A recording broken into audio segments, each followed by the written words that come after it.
106.5 WKDZ FM. KDIZ, Hopkinsville, Princeton.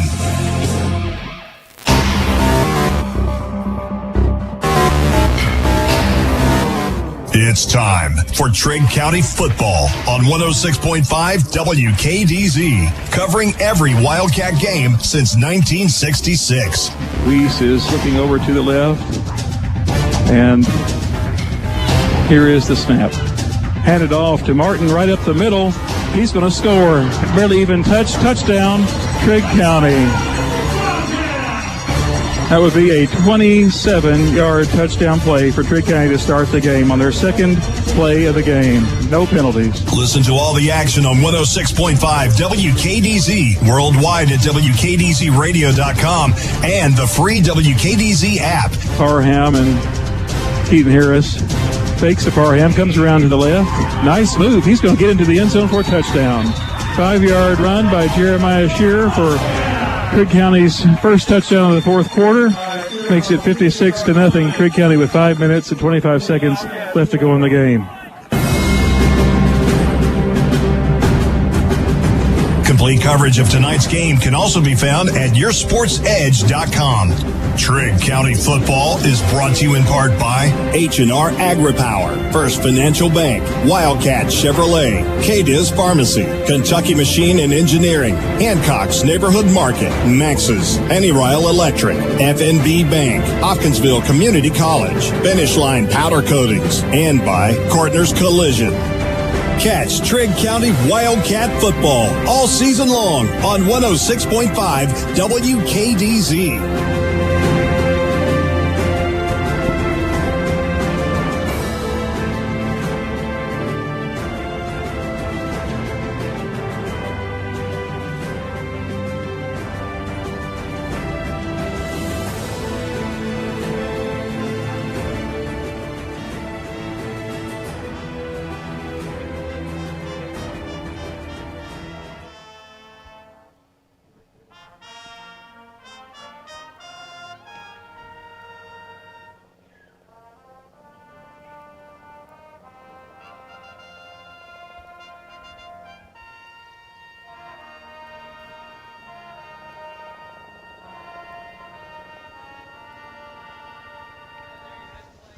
Wow, the 16-strong Murray High Pep Band, yeah, that was pretty good, giving us our national anthem. And like Trigg County last week, Trigg County had put their band in the far corner. The band here is socially distanced all the way in the end zone. So, again, that among the changes you're seeing as a result of COVID-19. No band in the stands. Also, it looks like no coin toss as well. Normally our coin toss would be brought to you by First Financial Bank. They're not even doing that now. So obviously it looks like Murray won the toss and deferred. So it'll be Trigg County receiving the football first. But our thanks to First Financial Bank for sponsoring the coin toss throughout the season. Trigg has Parham, Jaden Vaughn, and Bo Hendricks back to receive. Of course, Murray has always had such a strong kicking game, going all the way back to Tim Mastay in the 2000s, and who went to UK and now even has a Super Bowl ring, having won it in the 2010 Super Bowl with the Green Bay Packers. Kicking off for Murray is number 5, Caden Kane, a junior. And, Scott, last week, too, one thing we should note, first game I've ever seen where Trigg County had no chargeable penalties. That was a great sign of discipline. The only two flags they had were off-setting penalties. So here is Kane back to kick, and the ball is on the 40-yard line. Beautiful night, a slight wind. The flag is moving around just a little bit. 70 degrees here at Murray. And here is the kick. It goes over to Vaughn, a freshman, 6'4", tallest man on the team. He comes up to the 30-yard line, and he's brought down, taken back to the 28-yard line by Murray, tackle by Ashkan Nababi, a senior linebacker for Murray. Good run by Jaden, good return. Be first and 10, Trigg County from their own 28. They'll moving Away from the hospital. Away from the place of birth of many Trigg Countyans. Moving Callaway County Hospital. We hope they keep that up for the rest of the night. Here's Weiss in the shotgun. He's got Adams to his left, split outs to the right and to the left. And here comes the snap from Matt Alex. Weiss is looking to his right. He throws the ball over to number 11. Oh, just broken up. Almost dank for Murray. Knocks it down. It was a attempted throw to Dylan Skinner, who had such a great game last week. 2 touchdowns for Dylan. That was the same play that they scored one of those touchdowns on. If you remember the little fade route to the corner, and that time that pass underthrown by Weiss, and Dylan Skinner not able to make the catch. This will be 2nd and 10 for Trigg. This time they're bringing Vaughn split out to the near side. He's in the shotgun. Adams is to his right. Skinner is split out to the right. We have a man in motion, giving it to Adams up the middle, and he is stuck right in the middle, maybe lost a yard on the play. Yeah, that inside running, even against Ballard last week, I don't think it went as well as Trigg had hoped. And like I said, we're going to see what they can do against a much better defensive line that Murray's trotting out there tonight. Murray does have a great defensive line with Lawrence. They have these defensive ends who are big as well. Now we have trips to the right for Trigg County. Hendricks, Vaughn, and Weiss is in the shotgun. Also Lockard split out to the right. And here comes the snap to Weiss. He's looking toward the trips, and he throws the ball. It's caught by Vaughn. First down for Trigg County. He is down at the 46-yard line. First down for Trigg County for the night. Be 1st and 10 for Trigg from their own 46. Little slant route, and Jaden Vaughn making the catch, gaining 25 yards, picking up a Goodwin Insurance first down. Weiss had a great first start last week, the sophomore, and he has really grown a lot and worked very hard. He threw that ball with a lot of confidence. Now we've got Adams right beside Weiss. He's in the shotgun. Here comes Bo Hendricks in motion. He hands off to him. Oh, he is hit hard at the 40-yard line, loss of about 6 yards. Murray had a guy come through there, number 63, Devin Lee. Yeah, Lee's the one that is at him and Lawrence, man. They are tough. They really are. Murray has got just a fine football team. They also have 2 guys who play on defense, one named Dank and one named Dyer. Was that Adams on the carry? No, that was Bo Hendricks on the carry okay. As they brought him around in motion. All right, so here we come again. 2nd down and about 15 for Trigg. Weiss in the shotgun, Adams to his left, Vaughn to the near side. Here comes Bo Hendricks in motion again, and we're running a little bit of option. Weiss keeps the ball, and he kind of slides back down at the 40 when he sees the people coming toward him. Maybe a gain of a half of a yard. Brings up 3rd and about 14 yards for Trigg from their own 40. 9:54 to go in the first quarter. Neither team has scored. This is Trigg County versus Murray High in the second game of the season. Weiss is listening for the play from Coach Peach. And we've got a whistle. Looks like we might have a timeout. Yep, Trigg going to take a timeout. 9:43 to go first quarter. No score. Trigg on their first drive of the game. You're listening to Wildcat Football on 106.5 WKDZ.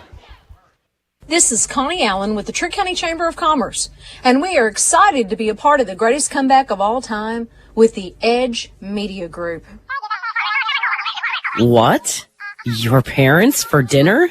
Tonight? You're joking. You're not joking. Hello, Hancock's. I need a large order of the homemade by Hancock's chicken and dumplings. Stat! I'll be there in 5. Why, Joyce, these dumplings. And for most through the game, I will try not to play any promos during the play-by-play, but I have to play those greatest comeback shouts. We make time for you.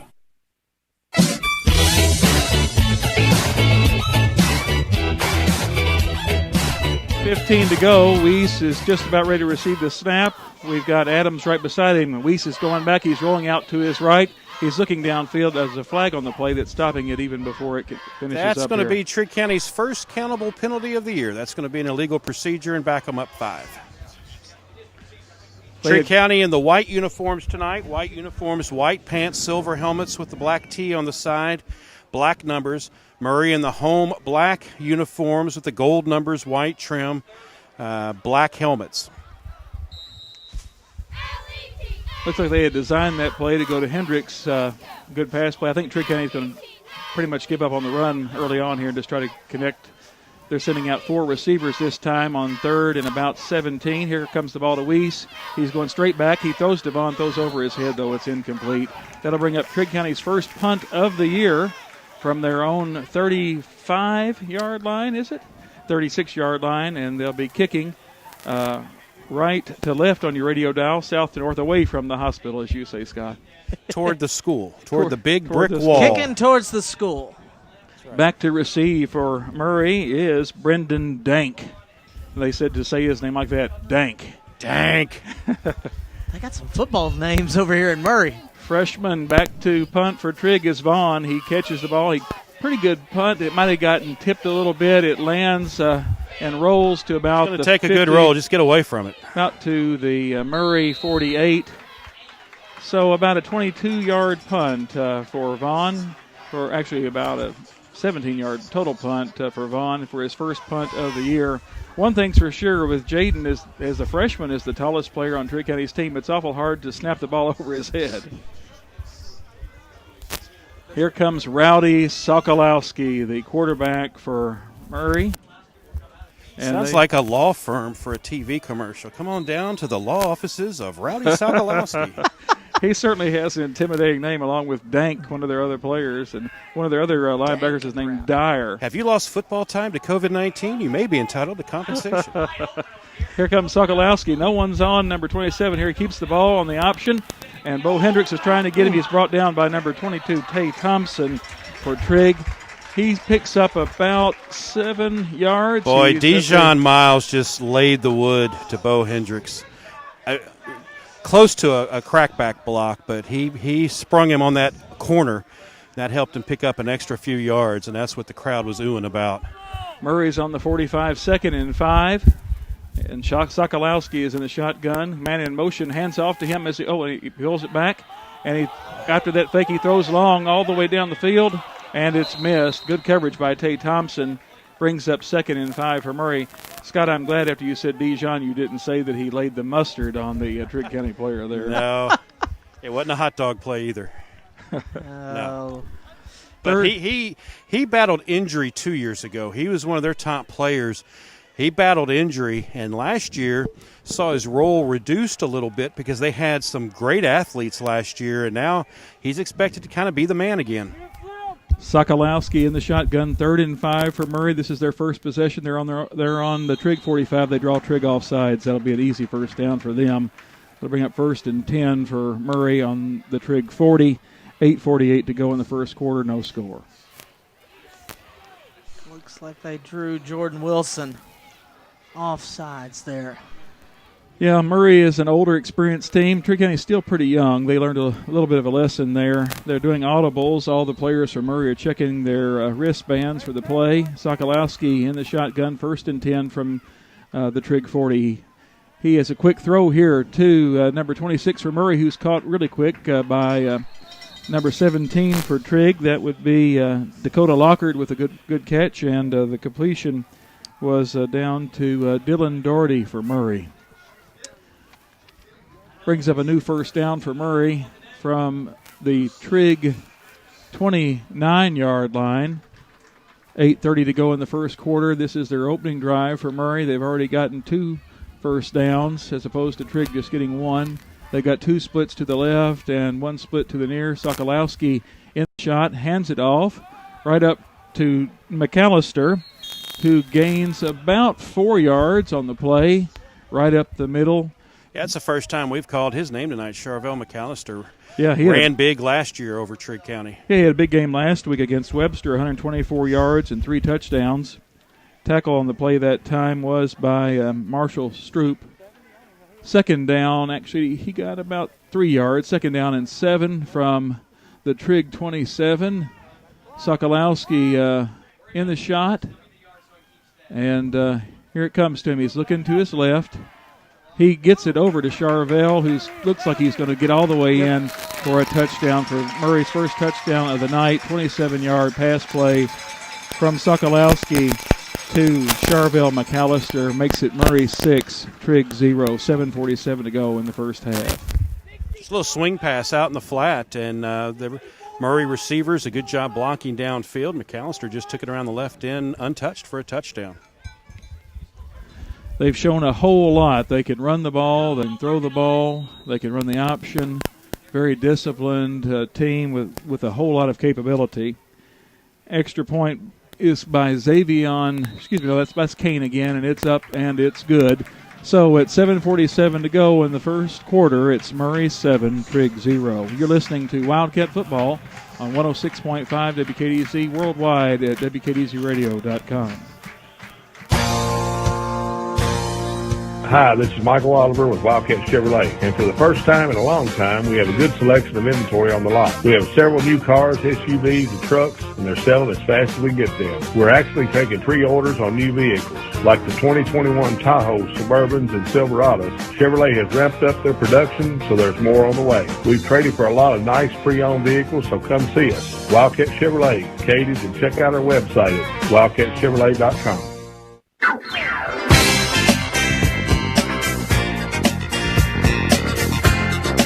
Murray strikes first, 7-0. One thing you'll notice about the timeouts this year, they're quick. They want play to get going. They don't want a lot of congregating, and that's going to cut down on our timeout time. Hancock's Neighborhood Market has this kickoff. Be sure to stop in and see Mallory and the gang for the best deli in town. Stop in and get you a sandwich for lunch or the popular chicken strips and potato wedges. Kane's kick goes almost to the end zone. Vaughn catches the ball, heads up to the right. He's getting around a bit, but he's finally brought down at about the 26-yard line.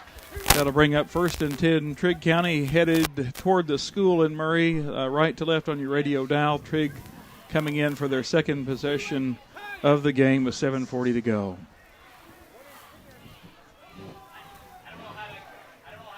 Trigg didn't have much luck running the ball. They've been spreading it out and gotten some good passes, but Murray also providing a lot of good coverage. Vaughn is split out to the near side. Adams to Weese's left. Here comes Thompson now around the corner with a lot of speed. He's got to the 29. Now he's brought back to the 20. Yeah. All the way back to the 20-yard line. Kind of hard to see. We're at the far end of historic Ty Holland Stadium, 81-year-old stadium here. If you're going to get to the edge, you got to keep going to the edge. You can't turn it into a middle school play and try and reverse field and whatever. And Murray with good pursuit there on the corners, Trigg.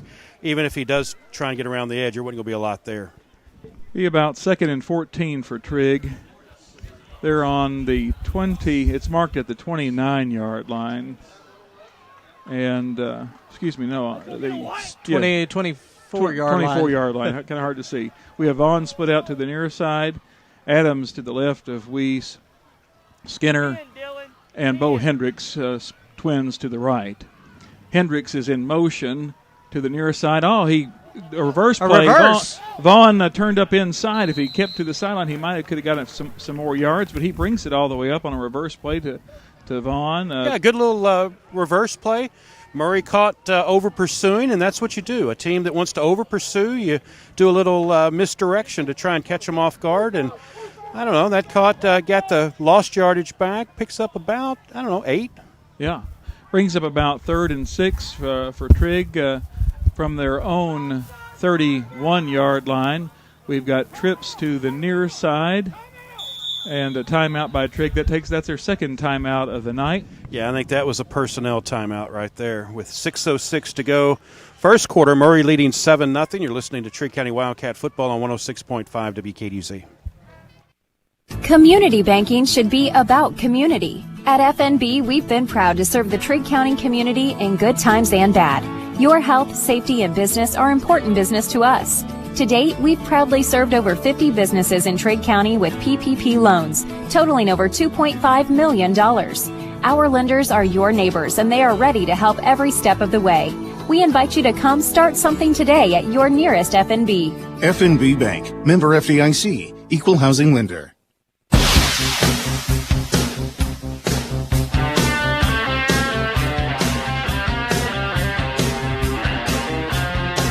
Trigg has run the football 5 times tonight. They have positive yardage on 2 of those, as Murray's defense allowed -58 to Webster last week, several of those on quarterback sacks.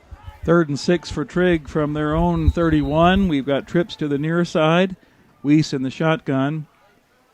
And here comes the play. He looks to his left. He's looking for Vaughn.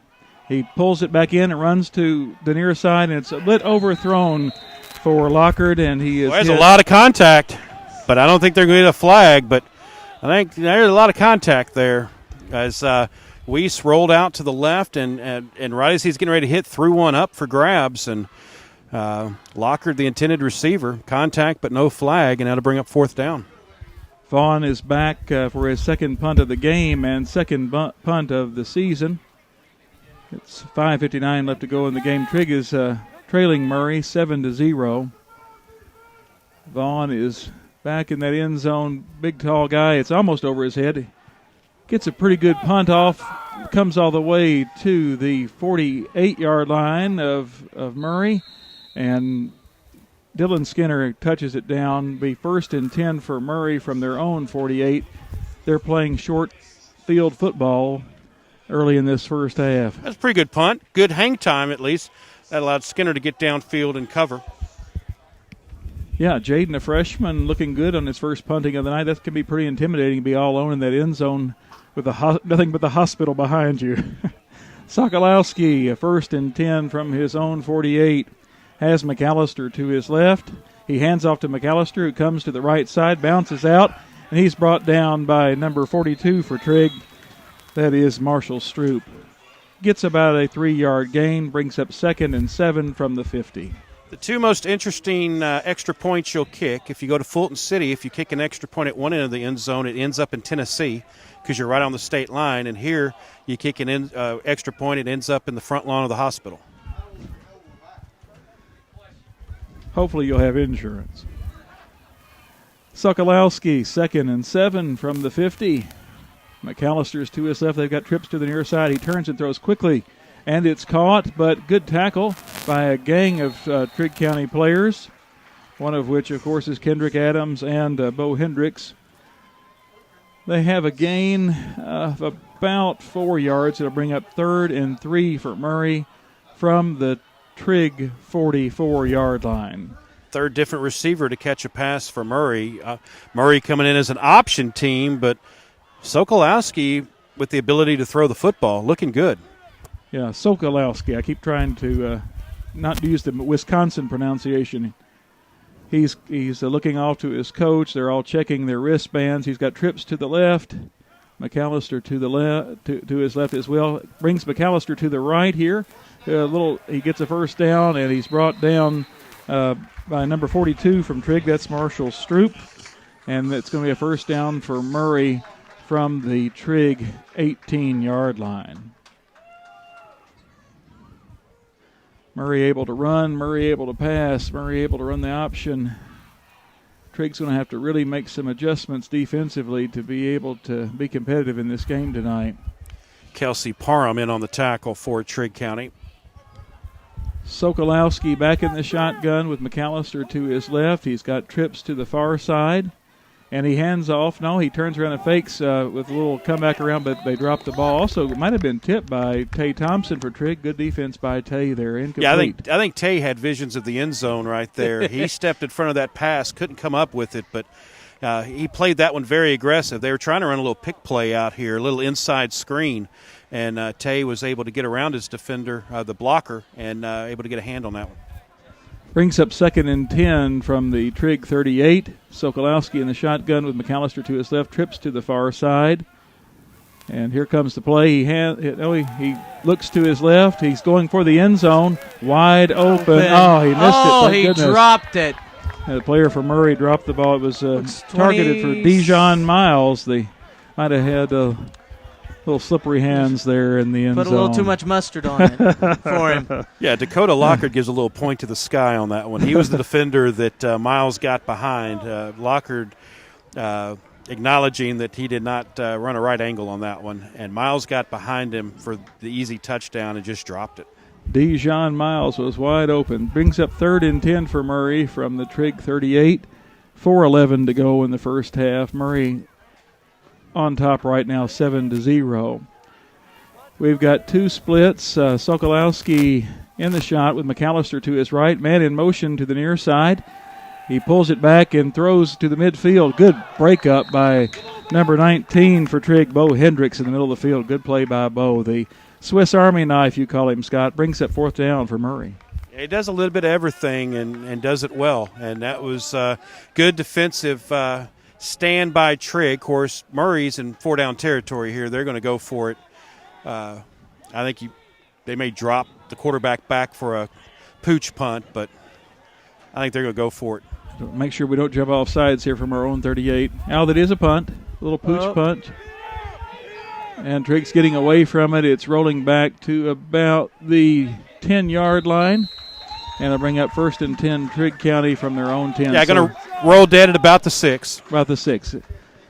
So Trigg put back very deep in their own territory by a good punt from Murray. They've always had such good kickers here, including, Mastay, who was a punter who punted for the Green Bay Packers and won the Super Bowl with them in 2010. So here comes Trigg's third possession of the night. Not much luck on the first two. And if you ask him, his brother was probably the better kicker. Oh, yeah. Huh. Tim and Tom.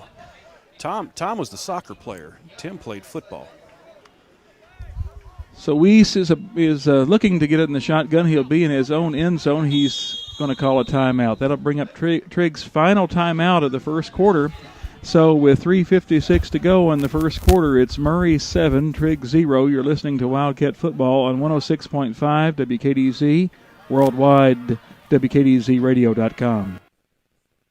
Since 1937, Pennyrile Electric has been dedicated to the health and well-being of our members. Did you know there are several socially distanced ways to pay your electric bill? You can use the member portal at PRECC.com, call to make automated payments over the phone, use the PRECC app, enroll and pay by text or our residential prepay program, or just stop by one of our 24-hour kiosks in Hopkinsville or Oak Grove. Pennyrile Electric, proud to power your life for 83 years. 3:56 to go, first quarter. Murray up 7-0 on Trigg County. And when you have a starter who is not playing, as is the case with Jaquelis Martin due to oral surgery earlier in the week, when there's a change of possession, sometimes not everybody makes it out on the field. And that was the case there. Trigg, with only 10 players on the field, having to take a timeout. And as Jameis Red said, that's their last of the half, and we still have a quarter and 4 minutes to play. Weiss is over center deep in his own territory at his own 6. Trigg has the wishbone backfield. He's going to hand it off. Scott, you're going to help me. I can't see that far away. It's to Kelsey Parham. Kelsey Parham, the sophomore. The player who wasn't on the field when they were getting ready to snap before. And Caden Burcham a little slow to get up. Yeah, Caden is... Oh, actually, his cleat and a Murray player's cleat are entangled. Well, it's like a couple of rams that ram each other and they get their horns locked. And I've seen helmets get entangled. I don't know if I've ever seen cleats get entangled. Of course, the good thing is that it's the bottom of the cleats. It's not one cleat entangled in the side of somebody's leg. Almost like a Lego thing going on between the cleats of the players. It's like football Jenga right now. Better that than injury, though.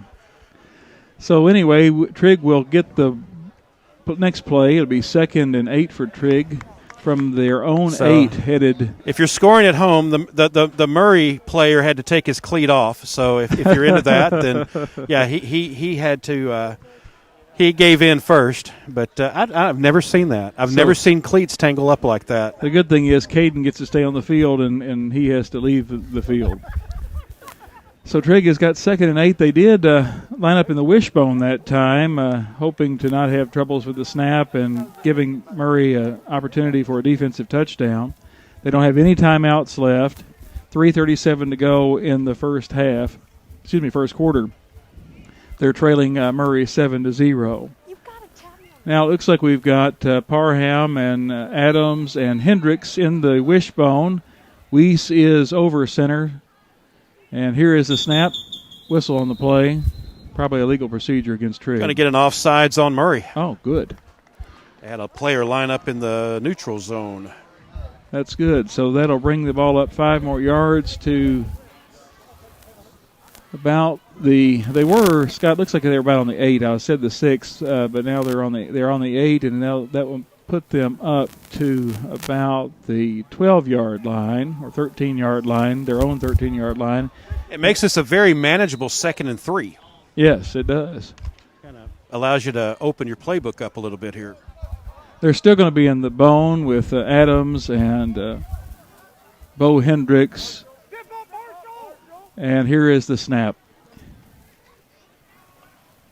He hands off to... That was Parham again, who I think he got back to the line of scrimmage, and that's about it. Big Sebastian Lawrence in there to greet him. Lawrence, of course, ranked the number 1 football player in West Kentucky by the West Kentucky coaches. Offer from Southern Illinois. He is 6'1", 270 pounds, and pretty much all muscle. What's impressive about him is he's one of the few players you see who wears a number in the 60s that covers kickoffs. Yes, and he can run the ball as well as they ran him some last year. Now Weiss is in the shot. Oh, he drew them offside. Drew them offsides. Great play. That might get us a first down. Turnabout's fair play as, Murray drew Trigg off earlier, and now Trigg does the same, and that'll be the second first down of the night. Kyle Rader, Goodwin Insurance first down. That is a Goodwin Insurance first down, and, of course, Goodwin Insurance wants to wish the Wildcats good luck all season. So it'll be 1st and 10 for Trigg from their own 18. Weiss going back under center with the wishbone with Parham, Hendricks, and Adams. Adams is the fullback. Takes the snap. Bumps into Parham, turns around, throws the ball a little bit too far for Skinner. Incomplete, brings up 2nd and 10 for Trigg. Yeah, Weiss rolled out and ran into Parham, and it kind of threw the timing of the play off. So at that point, if it's a simple rollout, Weiss has time to kind of collect himself and see where the receivers are. But when he bumped into him, it threw him off. And so at that point, I think he threw it a little quicker than he should have and led Skinner just a little too much. But it's just one of those things that when the timing gets thrown off of any play, it's going to throw you off. 2nd and 10 for Trigg from the 18-yard line. Weiss now in the shotgun, has Adams to his left. Here comes Vaughn in motion to the near side. Tay Thompson also in motion to the near side. Didn't get the playoff in time once again. We talked last week about how disciplined Trigg County was last week. Right now, that's not the case. They've got kids that aren't on the field when they should be on the field and not covering the assignments they're supposed to cover. And I think part of that is Martin being out and a lot of change of personnel for them. Well, yeah, but that was a receiver, So I don't know, but that's about the 2nd or 3rd time tonight we've seen people not in the game when they should be. 2nd and 15 for Trigg from their own 13. We have Vaughn split out to the near side. Weiss is in the shotgun, has Adams to his left and Skinner to his right. Actually, that's Bo Hendricks to his right. Now Weiss is stepping up, pulling back out. He's got Skinner split out to the far right. And here comes the snap. He's going to run the option this way and turns up, and he's brought down pretty quickly by a host of Murray defenders. It'll bring up 3rd down and about 10 from Trigg's 19. I think that's going to be the 14. Oh, the 14, yes. We're in this stadium that's 81 years old. It's showing its age. It's charming. I will say this. I'm going to bail you out on this, Jameis. These are some of the smallest field numbers I've seen painted on a field. I bet you they're not more than 2 foot from top of number to bottom of number. They're actually quite difficult to see. It's 3rd and 13. Weiss is in the shotgun with Adams to his left. He's got 2 to the right, to the left. He turns. He's looking to the right. He's looking for Skinner, but then dumps it down to Adams and just misses his fingertips. That'll bring up the 4th down for Trigg with Vaughn's 3rd punt of the night with 59 minutes left to go in the first half. Trigg trailing Murray 7-0. Tell you what, Murray brought some pressure that time, and Weiss did a good job of avoiding it for as long as he could until he had to throw it. Threw it a little high for Adams, but still didn't look bad handling that pressure, but it does bring up 4th down. Vaughn at the end zone line. Dank for Murray to return, standing at about the Trigg 48. Vaughn does get it off, and it comes to about the 40-yard line where it is caught by Dank, but he fumbles the ball, and looks like Trigg might have recovered. I believe so. Yeah, 1st down, Trigg County from their own 40-yard line. Good play, Scott. I think that might have been as Bo Hendricks on the fumble recovery. The Swiss Army knife. He pulled out that short blade with the collecting point on it. The can opener. And again, that the high punt made that happen. Yeah. Jaden, as a freshman, is really going to show a lot of promise from that position for a long time for Trigg. He's so athletic. Of course, he started on the basketball team last year. Great uncle played a lot of football for Trigg County, a guy named Al Baker, if you've ever heard of him. Weiss in the shotgun. He has twins to the left. He's going back, looking to the right, and it's just barely out of Vaughn's hands. That'll bring up 2nd down and 10 for Trigg. Weiss, who was 6 of 9 last week, off to a 1-for-7 start tonight. Doesn't have as much time to throw tonight as he did last week. 2nd and 10 for Trigg from the 40. They're coming back around here with Vaughn all the way to the near side, split out. 6'4" freshman is Vaughn. Trips to this side, including Hendricks and Stroop. Weiss in the shotgun, Adams to his right. Skinner is to the right. And here comes Weiss moving, and he tucks it under. Gets about 2 yards right up the middle. Bring up 3rd and about 8 for Trigg. From the 43-yard line. I can see a lot better when the ball's on this side of the field. Weiss made what we call a business decision there. He got open a little bit and saw Sebastian Lawrence filling that hole. He opted to slide. And he gets to live to take another snap. That was a long-term decision, wasn't it? Vaughn is to the near side. Weiss in the shotgun on this 3rd and 7 play. Adams to his right. We have Skinner to the far right. Weiss drops back. He looks over here to Hendricks, overthrows him. This will bring up 4th down for Trigg. It'll also bring up the end of the first quarter. After 12 minutes of play, Trigg County trailing Murray by a score of 7-0. You're listening to Wildcat Football on 106.5 WKDZ.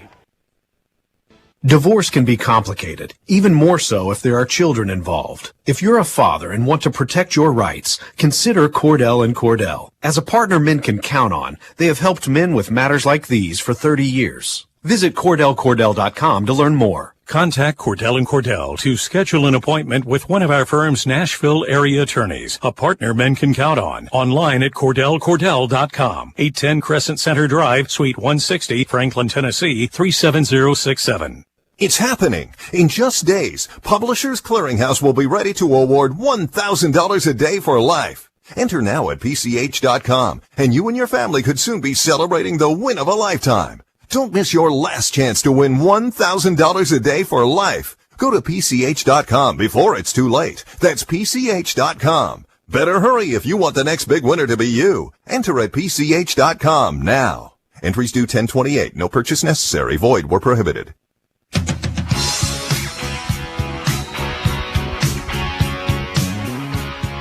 4th down for Trigg. It's a punt for Jaden Vaughn.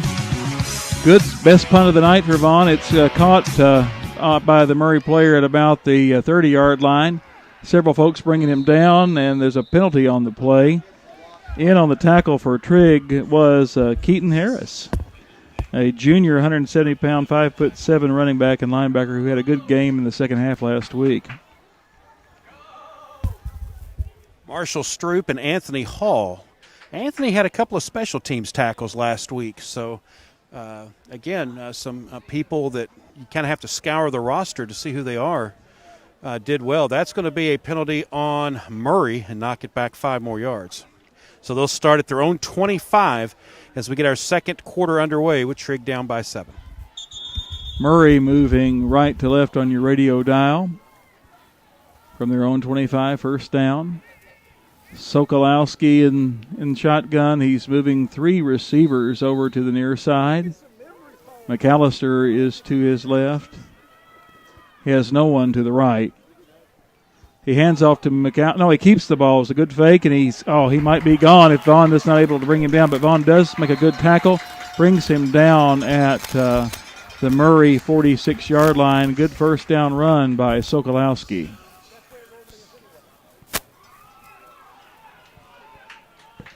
He can run, he can pass, he can hand it off. He's a strong quarterback, is Sokolowski.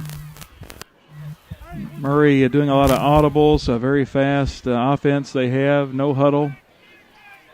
Makes it a little bit harder on Trigg County to plan and to scheme. They've got 2 men to the far side. McAllister to the left of Sokolowski in the shotgun.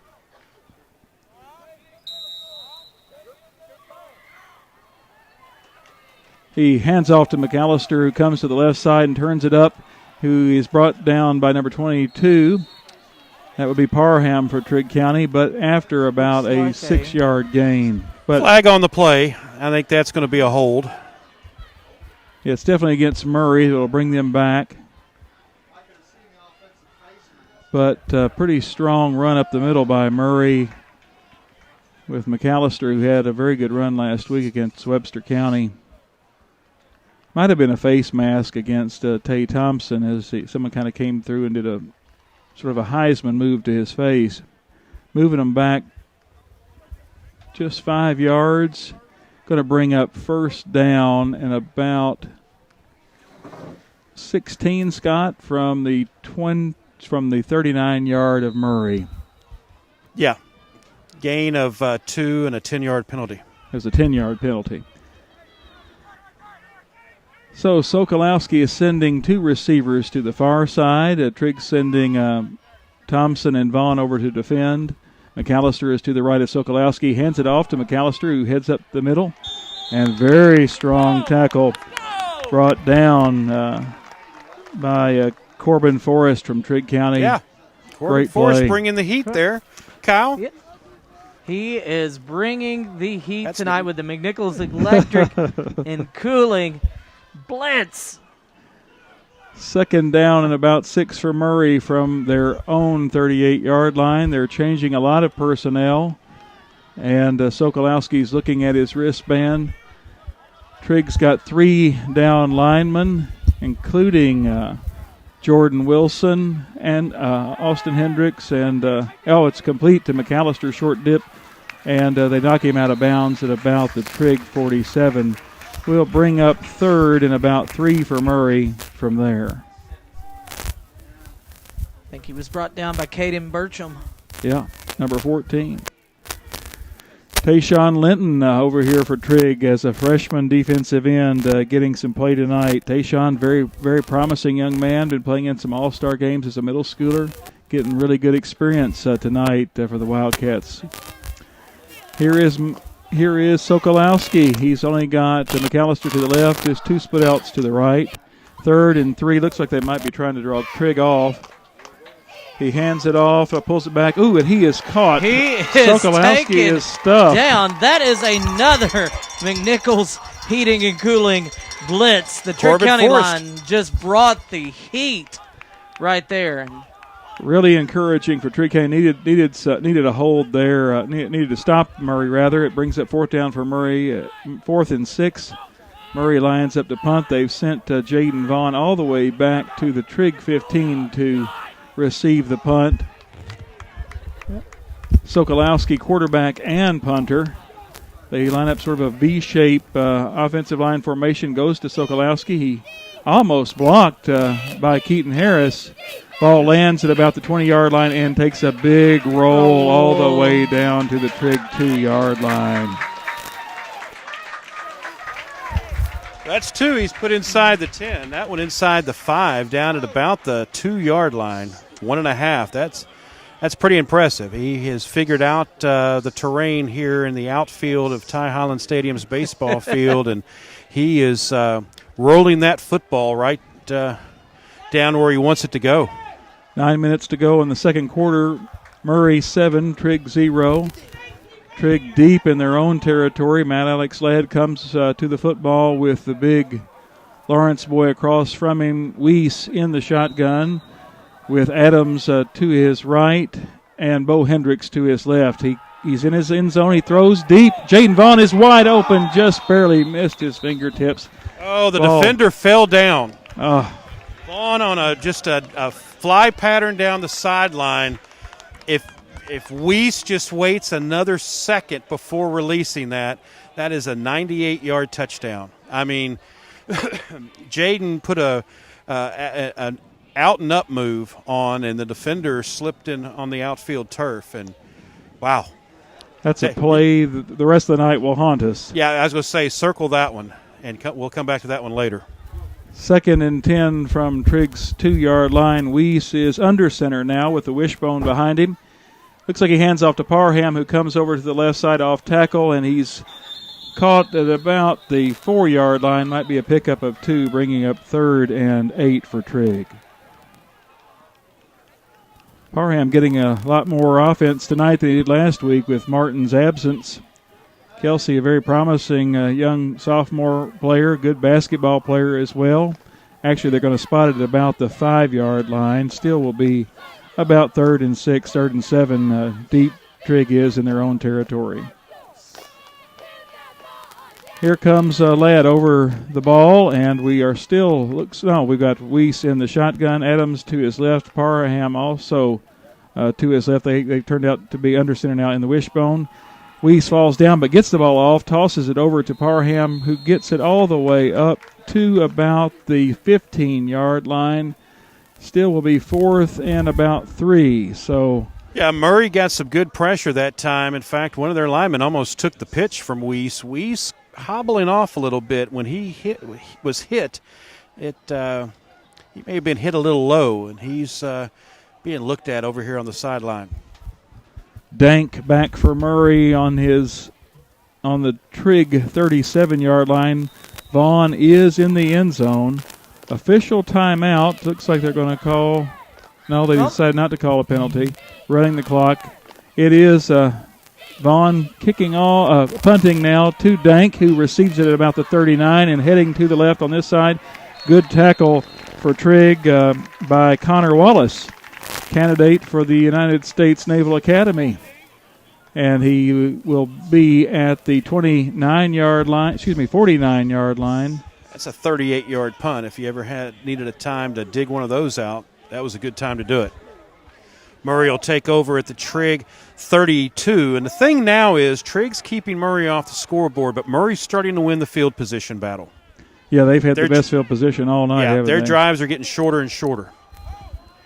Sokolowski punting the ball well tonight and running the ball well. He's in his shotgun with McAllister to his right. He's got twins also to the right. Trigg in their standard 5 defense. He rolls out to the right. He's got a lot of territory to run or pass. He tucks it under. He throws it to number 27 for Murray, who goes around Trigg and scores. That would be a 32-yard touchdown pass play for Murray. 13-0, Murray over Trigg. 7:11 to go in the second quarter. Yeah, Dijon Miles again. It's that little out of the backfield. Sokolowski rolling out, hits him, and then he made a heck of a move. Got a good block downfield, but he did a little sidestep maneuver at about the 12, made a man miss, and went in for the touchdown. 32-yard pass play to Dijon Miles. Murray is lined up for the extra point. Caden Kane, their kicker. Trigg might have moved off sides, but it's up and good, hitting the back wall of the school.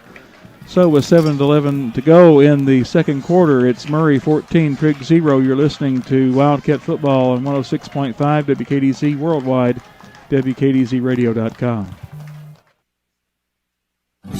This is Kevin Meacham from H&R AgriPower. Now's the time to get the new Kubota Z200 mower. It's built to cut quickly and like a pro, so you can get the zero-turn agility and effortless precision you need to turn your lawn into a work of art. Right now, get Kubota Z200 mower for 0 down and 0% APR for 48 months. Now through October 31st, see us or go to KubotaUSA.com for more info. Come by and see us at H&R AgriPower.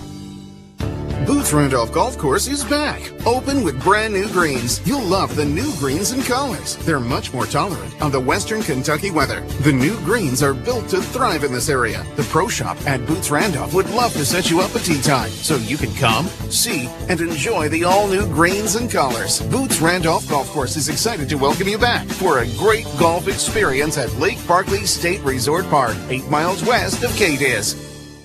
The Cadiz Pharmacy continues to accommodate the needs of customers by providing drive-through service, curbside pickup, and even delivery. They want you to know that they have masks, gloves, and thermometers, all the things you need in your home and businesses will need as they start to reopen. You can depend on Cadiz Pharmacy for all your family's prescriptions, over-the-counter needs, along with great customer service. The Cadiz Pharmacy, your local Health Mart pharmacy. Lakota Drive, Cadiz. Health Mart, caring for you and about you.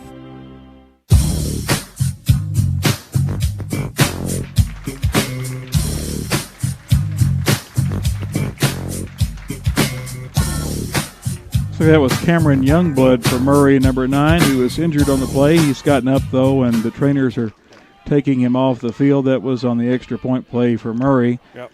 So Murray will be kicking off to Trigg. Trigg will be moving left to right on your radio dial. Trigg still haven't scored in this game. Klein Height Lubricants and Fasteners scoreboard. Second quarter score, McLean County leading Butler County 24-8. Second quarter score, Russellville leading Franklin Simpson by a score of 14-12. Again, those scores courtesy of the Klein Height Lubricants and Fasteners scoreboard. Several fewer scores to report tonight. Caldwell County's game with Union moved to Hopkinsville. Hopkinsville and Caldwell will play tomorrow night. Instead, Hoptown and County was postponed because of COVID. Crittenden County was supposed to go to Paintsville.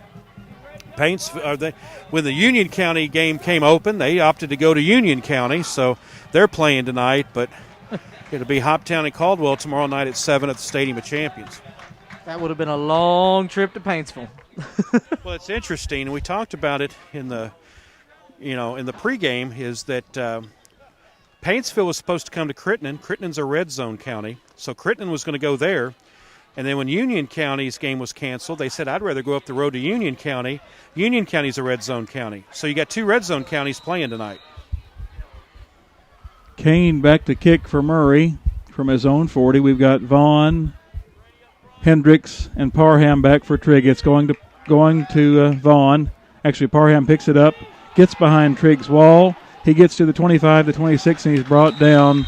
There will be 1st and 10 for Trigg for their own 26 with 7 minutes left to go in the second quarter. Kelsey's got to get that ball and take off running. You can't dance back there on returns. You got to get that ball and move forward and be running forward looking for the holes. You can't stop and look for holes and then find one. And, that was what happened there. He caught it, and then he just kind of stopped to look for holes, and on returns you can't do that. Trigg coming out in the shotgun this time with Adams right behind Weiss. Vaughn and Hendricks is in motion to the far side. He fakes it to Adams, and now he does a little pass to Bo Hendricks. They're going to rule it incomplete. Be 1st and 10 for Trigg from their own 21. Trigg with 25 yards passing tonight. They got 10 yards rushing. So right now with 7:01 to go in the first half, they've got 31 yards of offense. Big difference between this week and last week when they played Ballard County. Well, like I said, Ballard's not walking through that door. This is Murray. They're ranked in the top 10 in Class 2A, depending on where you get your rankings from. Interestingly enough, though, they're picked 3rd in their district behind Mayfield and Caldwell County. Weiss in the shotgun. Twins to the near side. Turns and throws it over to Bo Hendricks, who catches the ball and moves the ball up to about the 27-yard line. Pickup of about 4 yards. Well, actually, yeah, it's about to the 26-yard pickup of about 6. Actually, it's on the 21, so now it's on the 25 mark. So it's a gain of 4, brings up 3rd and 6 from the Trigg 25. Still in the shotgun. Vaughn to the near side, split out along with Hendricks, sending Skinner to the far side. Adams right to the left of Weiss steps back. He throws it for Vaughn, comes around, and it hit him in the hands, and he was covered by two guys, but he dropped the ball, but he was so close right here on the Murray 48. It would have been a great play. Second play tonight where Vaughn just about caught the ball, and it would have been a big gain for Trigg. The last play, of course, would have been a touchdown. So it's 4th and 6 for Trigg. They're going to punt once again. Vaughn has been doing a good job punting. Yeah, he's got to get up and run back and get ready to catch the punt after running down the field on that. Yeah, and they got to tell him, hey, you got to go back and kick. It's like you're kidding. I got to get back and catch the ball back there near the school for Murray. So Vaughn is standing on about the Trigg 11. The snap comes to him. He gets it off. Good. His best punt of the night goes off. It's fair caught by the Murray player at about the 43-yard line. Yeah, Dank did the fair catch, caught it, and then took off running, which you're not supposed to do, but I think he was joking more than anything else. He catches it at his own 43. It'll bring up 1st and 10 for Murray from their own 43. 6 minutes and 14 seconds to go in the second quarter. Trigg is trailing Murray 14-0. Rowdy Sokolowski, the quarterback for Murray. He's got the strong runner McAllister to his left, twins to the near side and twins to the far side. He receives the snap. He looks to the near side. He throws it to McAllister, who drops the ball. He was being breathed on, I shouldn't use those terms in this day and age, by number 58, Cole Renfro, who had a great game last week. Cole was right on McAllister. Good job following the running back by the linebacker, Cole Renfro. Brings up 2nd and 10 for Murray from their own 40. It's their 43-yard line. And it's not like Murray's rolled up a lot of yards tonight. It's just that they've been winning the field position battle. And Trigg's defense has been pretty good for the most part. 2nd and 10. Here comes the snap to Sokolowski. Actually, he's looking over to his receivers. I think they're going to decide they're going to take a timeout. That'll be their first timeout of the night for Murray. 6 minutes and 11 seconds to go. Trigg is trailing Murray 14-0. You're listening to Wildcat Football on 106.5 WKDZ and worldwide at WKDZradio.com. Community banking should be about community. At FNB, we've been proud to serve the Trigg County community in good times and bad. Your health, safety, and business are important business to us. To date, we've proudly served over 50 businesses in Trigg County with PPP loans, totaling over $2.5 million. Our lenders are your neighbors, and they are ready to help every step of the way. We invite you to come start something today at your nearest FNB. FNB Bank, member FDIC, equal housing lender. You're listening to Trigg Football on 106.5 WKDZ FM. KDIZ, Hopkinsville, Princeton.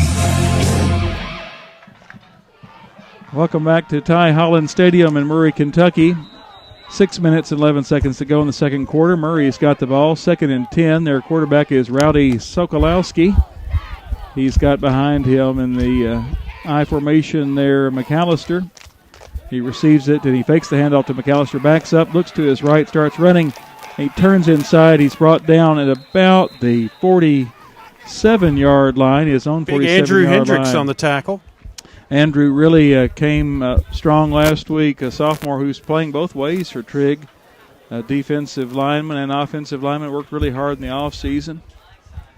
Be 3rd down and about 6 for Murray from their own 47-yard line. Sokolowski in the shotgun. He's got trips to the right, McAllister to his right. He rolls out to the right, and he's going deep.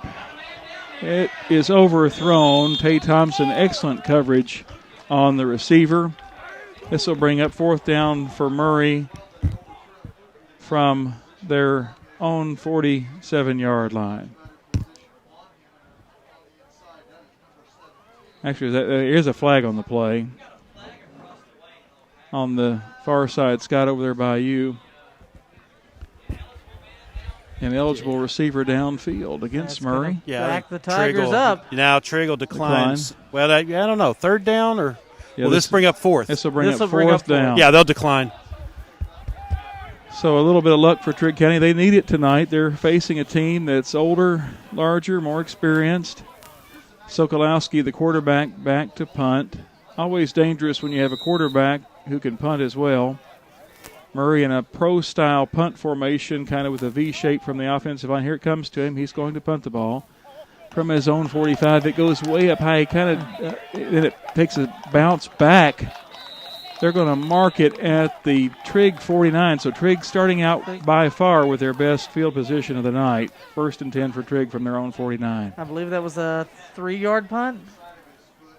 He was off the side of his foot and it rolled back quite a bit from a bad bounce. The Murray guys were looking up for it and they couldn't find it. They didn't realize it was behind them. So here comes Trigg County with their best opportunity of the night. We've got Skinner and Vaughn both to the right. Old Trigg County football rule, anytime you have a bad play by the other side, like we just had, go long for the end zone. That might be what they're going for. He's got Adams and Hendricks to his right and left. Here comes the snap. Penalty on Trigg. Looks like illegal procedure. So that'll bring up 1st and 15 for Trigg from about the 44-yard line. Their own 44. Trigg with a lot more penalties tonight than they had last week. Of course, they had no chargeable penalties last week, only some aggressive penalties for a few fisticuffs after some plays. Still same lineup in formation for Trigg on this 1st and 15. Here comes the ball to Weiss. He's looking downfield, and ball is caught by Hendricks, who is nailed at about the 45-yard line and knocked back. But strong play by Hendricks just to hold on to the ball there. That was brought down by McAllister. Yeah, their running back, who also is playing some defense. It's at about the 45, be about 2nd and 14 for Trigg. From their own 45, they're moving toward the hospital. We've got Skinner to the far side, Vaughn to the near side, along with Hendricks split out this way, and Adams to the left of Weiss. Here it comes. He's looking to his left, and it is caught right there at the 48-yard line of Murray. Great catch there by Dakota Lockard. And will that give us, yes, a first down for Trigg County from the Murray? They're going to mark it at about the 47-yard line. No, I don't think it's going to be a third. Oh, it's going to be third. Yeah, they're moving, and I don't know why they're moving. They need to stay still. They were moving the whole stick farm guy's there. got to figure out what's going on here. And they've even confused the officials who are going over to have a little conversation with the stick folks. Stick work is a little bit like calling the game. It's not as easy as it looks. Yeah, but you're not supposed to move until they tell you to. It's kind of like a traffic cop. You don't go unless he says go. Well, it is settled. It's 3rd and 6 for Trigg from the Murray 7. We've got Skinner and Lockard on this side, and it's being snapped to Weiss. He's looking to his left. He throws to Vaughn on the far side, and it's intercepted. Vaughn brings the Murray player down at about the 16-yard line pretty quick, but McAllister was covering Vaughn, and it was just a little underthrown. Short. Yeah. It was a good look, number one. However, two things. The one, he threw it in a double coverage because they're starting to double-team Vaughn now, and number two, is underthrown. And McAllister just happened to turn his head back in the right position, look up, and the ball was right there. Of course, Vaughn is 6'4", McAllister 5'9". You would think that would be the matchup for Trigg. But just a little underthrown, a tough throw for Weiss. Here comes Murray, 1st and 10. Rowdy Sokolowski, their quarterback, in the shotgun. He gets the ball. He throws to the near side. It's caught. He's at the 20, the 25, at the 30. 35, brought down by Jaden Vaughn at about the 39-yard line of Murray High. It'll be first down for Murray from there. They are headed back toward the school way. Good little play by Sokolowski, rolling out toward his left. Throws the ball across his body. Real talented athlete. He's got split receivers to the far side in the shotgun. Got a helicopter coming in, leaving the hospital. He's rolling out to the right. He's underthrows his receiver at about the 50-yard line. It'll bring up second down for Murray High. If you're wondering, yes, Ty Holland Stadium is in the flight path of helicopters that land at Murray Callaway County Hospital. That one was right overhead. So we have second down for Murray from their own 39-yard line. 3:59 to go, first half, 14-0. Murray leading Trigg. If you're Trigg, you want to keep Murray off the scoreboard because Murray gets the ball to start second half. Sokolowski turns to his left and just overthrows the receiver. Incomplete. Third down for Murray from their own 38-yard line. If Trigg can hold them here, they'll get a chance to get the ball back with a little bit better field position than they've had most of the night. They've been tucked back in their own territory so many times tonight. Murray is looking to – they've run a no-huddle offense all night, and their coach gives them the play, and they all look at their sleeves. Sokolowski in the shotgun with McAllister to his right. Two receivers both ways. He looks to his right. He's got a lot of time to throw the ball, but here we come in. Looks like Andrew Hendricks in on the sack. Hendricks from the back. And they hold the Wildcats up from bringing him to the ground, and he is stopped at about the 35 for Murray. Good that stop is by a Trigg. sack courtesy of Hancock's Neighborhood Market. Yep. Kyle's picking up what I'm putting down. He knows that. But, hey, Corbin Forrest and Andrew Hendricks, they have done a good job on that D-line tonight. Sure have. Trigg has held their own with this great big Murray line that averages about 240. Sokolowski back to punt. And he's got a high punt, but it's short again. It bounces at about their own 45, rolls to the Trigg 44-yard line. So Trigg again with decent field position in the second quarter. We talked about what a good job he did on that punt that got down to the 2-yard line, and the last two have looked like something a duck hunter would see on the first day of the season. They have not went far at all. It kind of gone off the side of his foot. The last two punts have, as he's been kicking toward the school side of this old field at Murray. Here comes Trigg, 1st and 10 from their own 44, headed toward the hospital side of this field. Vaughn and Hendricks split out to this side. Weiss in the shotgun. And there's a penalty already before the snap. Yeah, they're having trouble with the receivers not getting set, and that's going to be a procedure penalty on Trigg. Of course, Trigg last week again with no penalties the whole game other than some offsetting unsportsmanlikes. No chargeable penalties. First time I think that's ever happened for Trigg. That is their 5th penalty flag tonight. All of them have been of the 5-yard variety. Here we go. 1st and 15 for Trigg from their own 39. Hendricks and Vaughn to this side. Weiss in the shotgun with Adams to his left. Skinner and Lockard to his left. And it is caught by Dylan Skinner. He has got the ball right at the 50. Brings it all the way up to the 49 of Murray. Good catch and turn up field by Dylan. Brings up 2nd and 9 for Trigg County from the Murray 49. I think that's the 46. Oh, I'll tell you what. We're off center, so folks listening on the radio, we are off center. That makes this very difficult trying to call where the ball gets placed. Still a good play by Skinner and Weiss, and Weiss is in the shotgun. He's looking to his left. Looking deep. Throws the ball downfield. Almost caught by Lockard at the 5-yard line, but just a little bit away from him. This will bring up 3rd down for Trigg from, as you say, Kyle, the 44 of Trigg. Or actually the 46. I think Once you cross those bridges, you don't know where the ball is going to be. Yeah. They've got this, where this is an old stadium, a beautiful old stadium, Works Progress Administration Stadium, built in 1939, 81 years old, and we are, of course, not in this little corner over here, but it's a beautiful place to be. Beautiful night, about 70 degrees. Here comes Trigg, 3rd and 9. Shotgun to Weiss. He's looking to his right.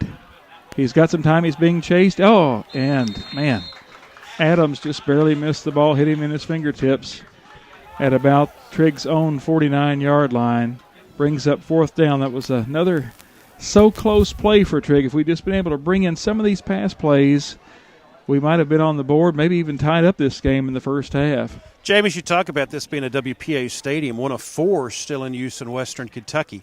Fulton City Stadium is one, War Memorial Stadium in Mayfield, and, of course, Ray Stadium in Russellville. Vaughn with a beautiful punt. Dank lets it go behind him, and the ball rolls all the way down to the 11-yard line of Murray. That's good. Yeah, 11. Wow, what a punt by Vaughn from his own 44 all the way down to Murray's 11. I'll tell you, we didn't know if he could punt last week because he never got the opportunity, but he showed tonight that he is a strong punter. So here comes Murray. They're leading 14-0 with 2 minutes to go in the second quarter. They're moving right to left on your radio dial, and their quarterback is Rowdy Sokolowski. Yeah, you talk about the punting. You always wonder who's going to be the punter, and you always wonder in that first game, well, why is he back there? And tonight, Jaden Vaughn's showing why he's back there. Sokolowski turns up and heads over to the left sideline. He's brought down after about a 3-yard gain. That was Stroop in on the tackle. Stroop has played so well defensively for Trigg County this year. Brings up 2nd and about 7 for Murray. Trigg has Jordan Wilson at nose guard. Andrew Hendricks at defensive tackle. Stroop. Bo Hendricks. Jaden Vaughn. Tay Thompson all playing defense. Kenny Adams, middle linebacker. Ball comes to Sokolowski. Swing pass over to McAllister. We had a missed tackle, a second missed tackle. And then, a 3rd and 4th missed tackle. He's going to go all the way up the sideline. Unless Vaughn can catch him, Tay Thompson's going to catch him and bring him down at about the 8-yard line of Trigg. Man, that's a heck of a play by McAllister on a swing pass. Of course, Trigg lost the opportunity with 3 missed tackles on this sideline. You can't miss tackles, but you got to give credit to Tay Thompson and to Jaden Vaughn. They took off in pursuit of McAllister, and like you said, it looked like he was going to take it in, and Thompson able to run him out of bounds at the 9, but not before a, 36 76 and 41. Yard play. Yeah, that's 76-yard play right before halftime. Now they've got Big Lawrence in the backfield, the guy who plays nose tackle. And actually, they lined him up in the Wildcat, and he runs the ball, and he knocks over about 3 Trigg guys. He's a 270-pound defensive tackle. They put him in the Wildcat, and he just barrels it in. Sebastian Lawrence, number 50 for Murray, makes it 20-0 Murray High with 1:28 to go. You know, Kobe Lewis, the former coach, would have a tradition on senior night where he would always let a lineman carry the football. I know Aaron Stevens, I think, scored a touchdown on a run one year, and I think there was 1 or 2 others, but it's senior night, and they put Lawrence in the backfield, and he just bowled a strike into the end zone. Caden Kane for Murray lines up. He's going to miss this one. It's short and left, so with 1:28 to go in the first half, it's Murray 20, Trigg 0. You're listening to Wildcat Football on 106.5 WKDZ, worldwide at WKDZradio.com. Tired of sitting in rusted patio furniture? Are your antiques on the verge of going extinct? Bring them back to life. The furniture set on your back deck or the rims on your classic car, powder coating can make the old look like new. Finish Line Industrial Coating KDIS uses state-of-the-art dustless blasting equipment to strip and recoat anything that's metal. From wheels to chairs to trailers and truck frames, Finish Line can bring it back to life. Visit FinishLineIndustrial.com or stop by our Clay Street location, Finish Line Industrial Coatings. Trust the powder coating difference.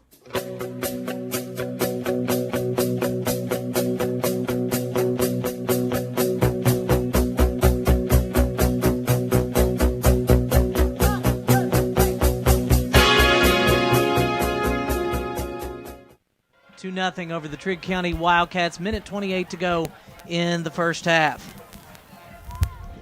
Coming up at halftime, we'll have our Max's Convenience Store halftime report. We'll run down the stats, try and locate some scores, and right as we head off the field, we'll get the comments from the Wildcat head coach, Mark Peach. Trigg County caught a little bit by surprise when they lined up with a nose guard in the backfield. Here comes Kane with the kickoff. It's going to be caught by Parham at about the 10. He gets it to the 15. He's rolling to the left. He's getting to the 20, to the 25. Good strong run by Kelsey. Brought out at about the Trigg 26-yard line. It'll be 1st and 10 from there for Trigg County. So, Jameis Red, you were on the 1989 state runner-up football team. If Dixie Jones had a play in his playbook where he put a lineman in the backfield to score a touchdown, which lineman on your team would that have been? Had to have been Robert Stinson, who was a tremendous athlete. He was just a gifted athlete. He was a lineman, but he could have played quarterback if you give him the opportunity to. As you know, Scott, he was a tremendous baseball player. He could play catcher.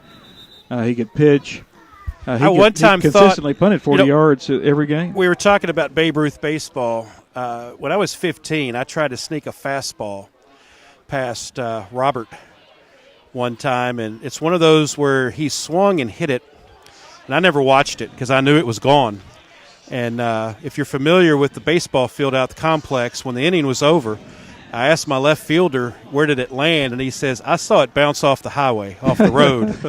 So I will say I got the pitching dub in that game, but Robert hit an absolute moonshot. He had shoulder or elbow issues as a little leaguer. And I saw him swing up. He was in a cast or in a sling. And if he didn't play, his team was going to have to forfeit the Little League game. So they put him in right field, and he swung the bat one-handed, and I still think he hit one of the fence. I mean, you talk about size and strength. I was thinking you might have said Kenny Wirtz on that one. I was thinking that would have been a Kenny Wirtz answer right there. Kenny Wirtz would look more like Lawrence in terms of the shorter, stockier build. More of a fullback type guy. Stinson, of course, was captain of UK's football team in 1994, played in the Peach Bowl. And I was at that Peach Bowl, was at the sideline of the Georgia Dome for that one. The Marty Moore game. Weiss in the shotgun. And he hands it back across to Hendricks, who is brought down at about the 28-yard line. I don't know if he was down first or not. Murray says they have the ball, but they're going to say that Bo was down. Bit of a counter play. They faked to Adams and brought it back this side with Hendricks. Brings up 2nd and 8 from about the 27-yard line of Trigg. 53 seconds to go in the second half. In the second quarter, clock running. So we've got Vaughn to the near side along with Hendricks. Weiss in the shotgun. Turns up himself. A planned run for him. He is brought down at his own 30. Maybe gains a yard. Brings up 3rd and 7 for Trigg. And I don't think Trigg is going to be in any hurry to snap the ball. Yeah, I think they'll just let the clock run out here. They don't have any timeouts. So with the clock is ticking, 15 seconds to go. And they'll go in with a 20-point deficit, 20-0 at halftime.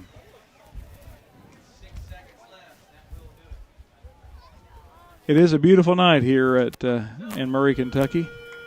So that's halftime. Murray leads Trigg County 20-0. You're listening to Wildcat Football 106.5 WKDZ, and also on the internet, WKDZradio.com. 99-cent fountain drinks, any size, anytime. Fuel for you. Fuel for your vehicle. Max's Convenience Shop. Max's. Keep your dreams on track with Hopkinsville Community College. Don't let unexpected events stand in the way of your future. During uncertain times, it's nice to stay close to home. Take advantage of the lowest tuition in Kentucky and still move forward with your education. The real world is unpredictable. Why pay more? New classes begin every few months. Apply online or call 270-707-3700. College for the real world. Hopkinsville Community College. Things were okay when the first baby came along, but when the twins hit, well, Nobody was ready for that. Time is valuable for Ashley. She has to work smart. That's why she shops at Hancock'sNeighborhoodMarket.com. She orders online. We text when the order's ready. She pulls up, and we load her car with all the essentials. Thank you. Hancock's. We make time for you. Kortner's Collision is here for you now during these uncertain times, just like they've always been there for you. They know that collision is the last thing you need right now, but no matter when it happens, they help take some of the stress away, from working with your insurance company to returning your vehicle in pre-collision condition. Damon and his crew provide a quality job completed in a timely manner. Rest assured, Kortner Collision is here today, and they'll be here tomorrow. Kortner's Collision, Glenwood Mill Road in Cadiz. It's so murky out there. It's hard to see, but... Wait, I see something. This is just incredible to watch. I believe this magnificent steel-looking beast is about to take a dive into the depths of a massive pile of midnight mulch. September 21st through 25th is Mulch Week. You don't want to miss our first ever 5-day auction for Mulch Week. Place your bids for $250 gift cards to Mr. Mulch for your choice of any variety of mulch. Winners can redeem their gift card at the Hopkinsville or Clarksville location. Check out mrmulchky.com to view their selections of mulch. Every weekday of Mulch Week, we'll auction two $250 gift cards. One in the morning ending at 11, the other every afternoon ending at 4. It's one 5-day auction, 10 winners. Don't be scared. Simply visit our big deals page at WKDZRadio.com for more info.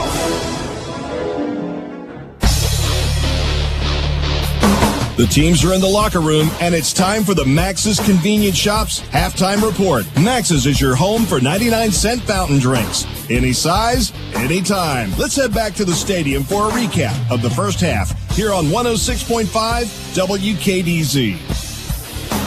Murray winning the field advantage game in the first half, pushing one into the end zone right before the intermission, and they lead Trigg County 20-0 here at the break. This is the Max's Convenience Shop halftime report here on 106.5 WKDZ. And Jameis Red, it's just been a case of Murray having just a couple of more offensive weapons than Trigg County does right now, and a couple of big plays have helped them keep a drive alive and punch it in the end zone.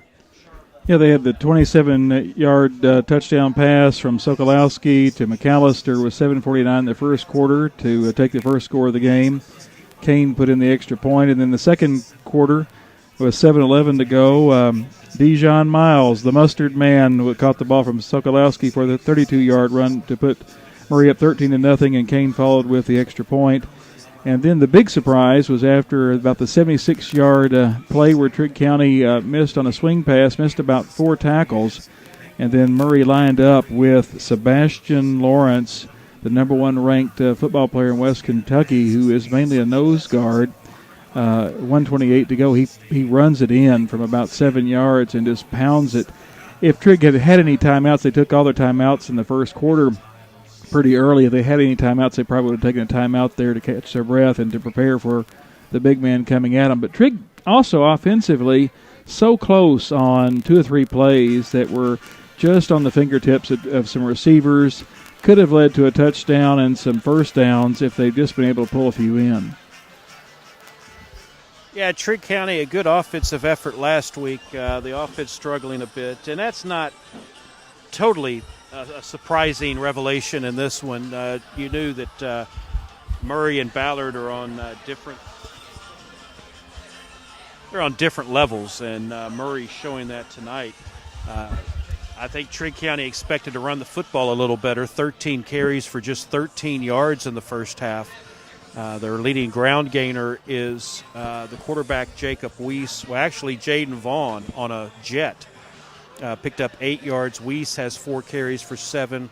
Kelsey Parham 4 carries for 7. 13 carries for 13 yards. Passing, Jacob Weiss is 5 out of 18 passing for 44 yards. He did throw his first interception of the year. Trigg County with just 2 first downs, courtesy of Goodwin Insurance. 57 yards of offense. Vaughn with 1 catch for 25. Hendricks 2 for 4. Dakota Lockard 1 for 9, and Dylan Skinner 1 for 6. Penalties, Trigg County 5 for 25 in the first half. And another stat, Jaden Vaughn's punted the ball 5 times here in the first half as well. For Murray, they have 234 yards of offense, but they've only run the football, 12 times for 47 yards. So Trigg doing a pretty good job of stopping the run.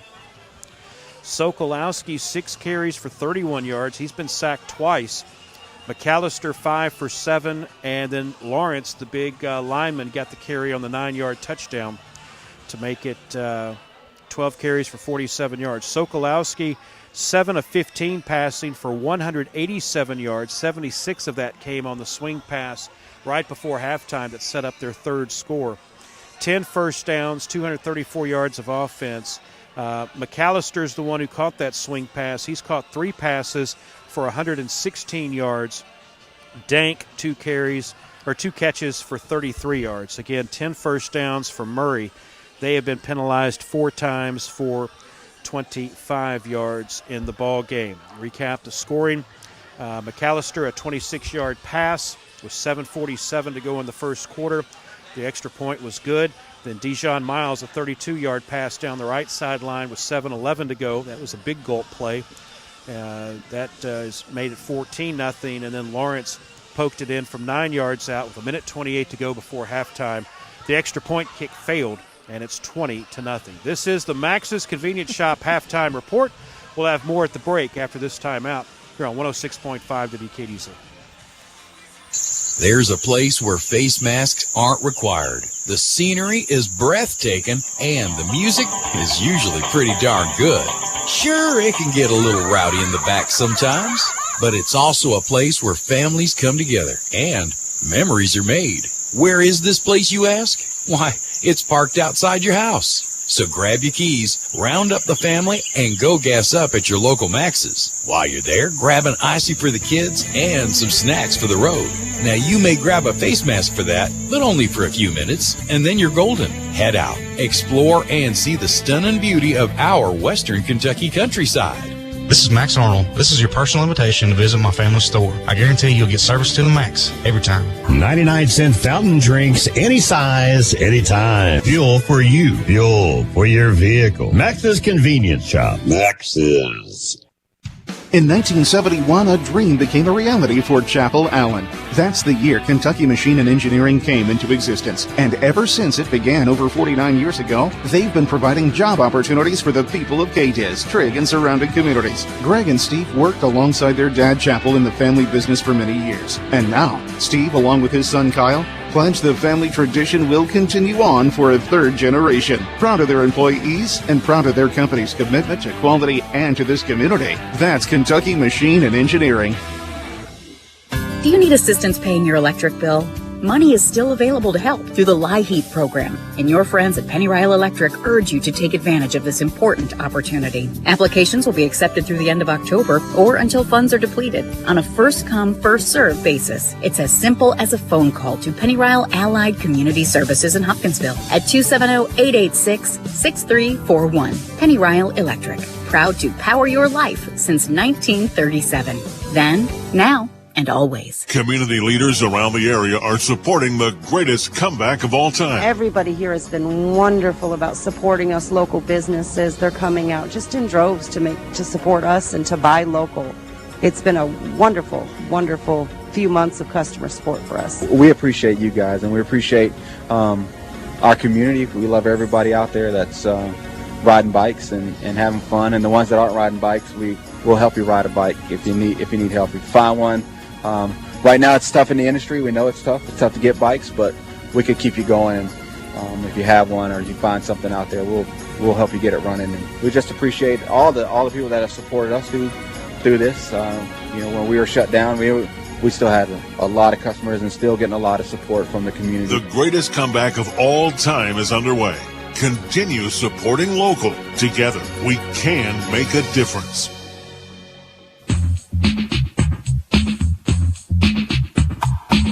Klein Height Lubricants and Fasteners brings you our scoreboard update, and One game already over, and it was over before it was supposed to. Todd County Central. If there is a game to be played that's going to either end early or not get played at all, Todd County Central is going to be involved. A couple of years ago, they played one half against Fulton City. Fulton City called the game at half because of the lack of available players. And don't you know, the Purple Colonels of Caverna did the same thing tonight. Todd County up 45-14 at halftime. Apparently, a player either got hurt or ejected, and it put them under their safety limit.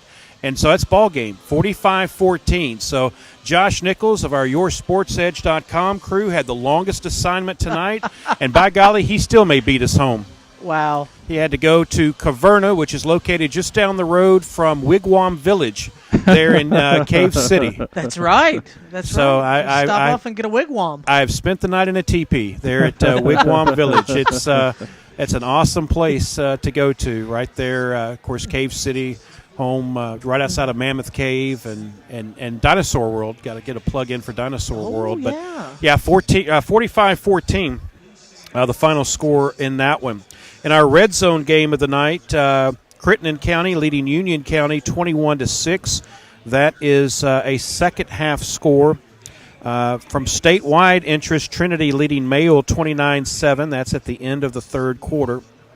Going to be hard to socially distance in that one, but apparently they are pulling that one off. Again, in case you didn't hear, of course, the Hoptown Christian County game postponed tonight due to some COVID issues. That game will be played on October the 30th. Hoptown will play Caldwell County tomorrow night. That'll be at 7 o'clock at the Stadium of Champions.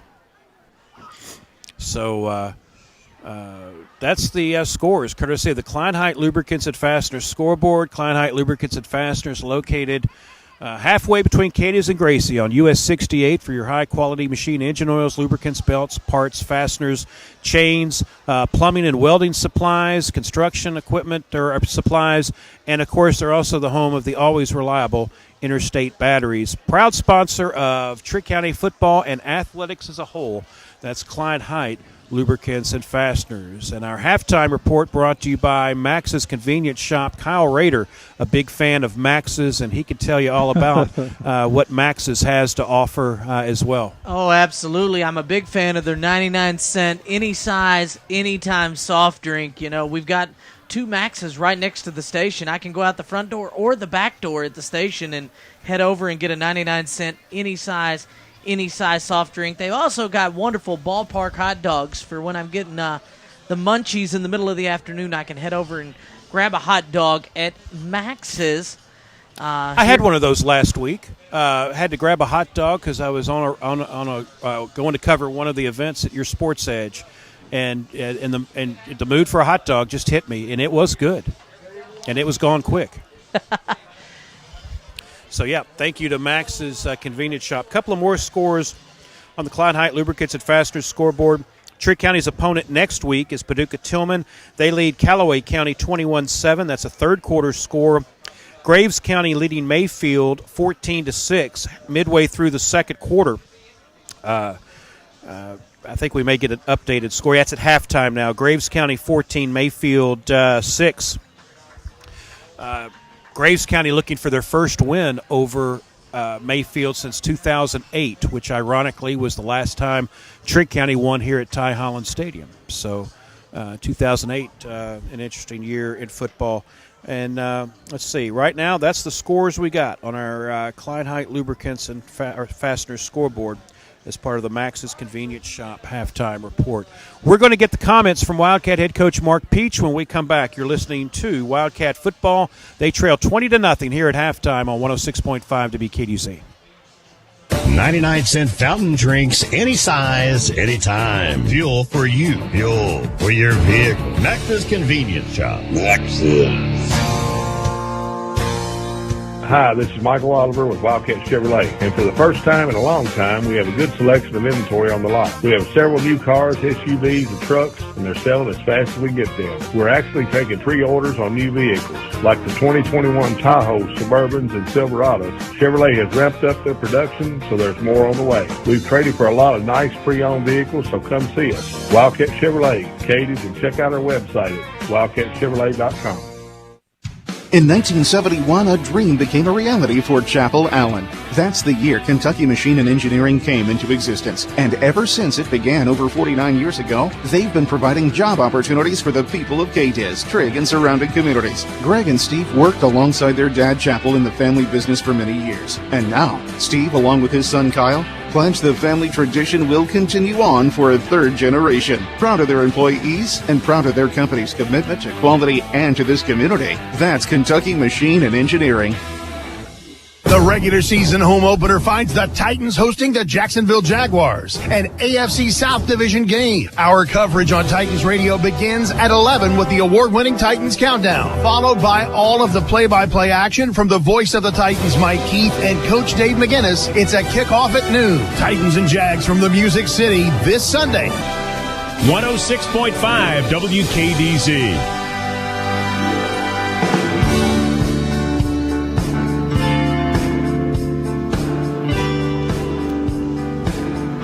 Trigg County back out on the field for the second half as we get still a few minutes away. We're joined by Mark Peach, Trigg County Wildcat head coach.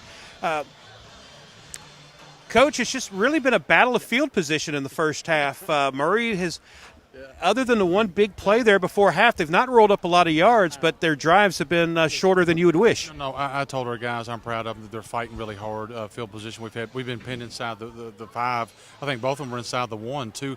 We had a vertical, you know what I'm saying, we went in and took a shot. We had him wide open. We just didn't hit it. When you play against a really good team like Murray, and it's almost like a playoff type, caliber team, it's almost like a regional championship, you got to convert those. We had Skinner on a throwback. We didn't execute that. We didn't have time on that. We had him open.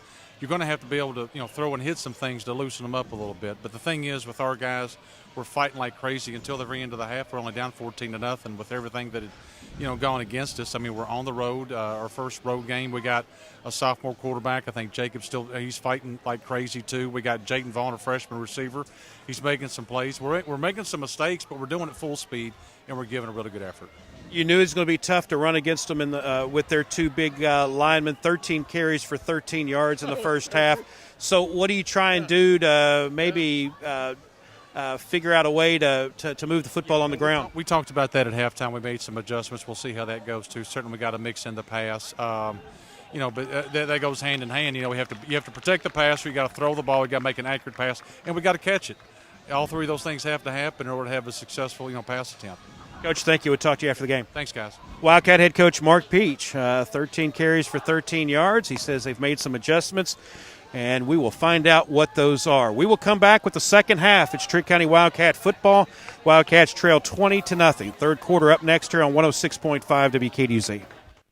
Am I the only one that feels like there's never enough time in my day, week, or month to do what I really want and need to do? I need to have more time with my kids, my husband. And how about a little time for me? Thank goodness for Homemade by Hancock's. They're ready to heat and eat meals. The Hancock's kitchen crew cooks up amazing meals that I feel good about feeding my family. They love it, and I love it too.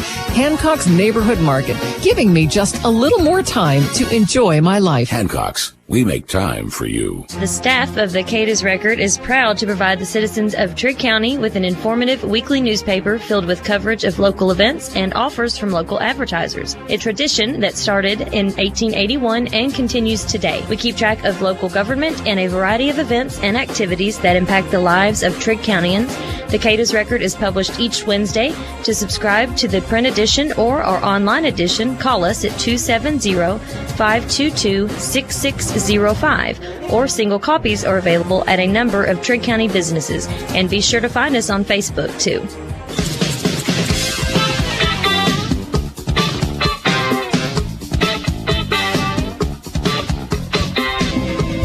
Hancock's Neighborhood Market brings you our opening kickoff of the second half. For the first time tonight, Keller Nichols will put a foot on the ball. Of course, Keller played such a great first varsity game last week against Ballard was 6 for 6 from his extra points. He kicks from his left foot all the way down to the 10-yard line for Murray, where it is fielded and brought up strong up the middle. We've got 2 missed tackles. Keller actually tried to make the tackle himself, the soccer player. That would have been no doubt his first tackle ever, but does knock the man out of bounds at about the 40-yard line. So it'll be 1st and 10 for Murray, moving left or right on your radio dial. Good return out to the 43-yard line. So Murray, a good job of getting upfield and limiting Trigg County's angle to the returner that time. They're going to spot the ball at the 43-yard line, and Keller with his first strong hit. Being a soccer player, though, he's used to a little bit of a contact. Sokolowski in the shotgun turns to his left, and it's caught wide here, and he stiff arms number 17 for Trigg, turns back up in, and he's brought out all the way down to the 38 of Trigg. Boy, he really battled there. Finally brought it down by Marshall Stroop for Trigg. That was Dank on the screen. Dank, one of the stronger players for Murray, along with McAllister. They are really multi-purpose guys, kind of like you say, Scott, the Swiss Army knife guys. About a 22-yard gain for Murray. And it'll be 1st and 10 for Murray from the Trigg 37-yard line. Sokolowski in the shotgun. He hands off to McAllister, who comes to the left, goes to the sideline. Got a big-time hold that the official missed. He's brought out at about, he's a touchdown. He carried it all the way down. Vaughn tried to bring the man out of bounds, but just didn't work out. So that was a 37-yard touchdown play by Murray High. They come out looking extremely strong. Not the start that Trigg County wanted for the second half there.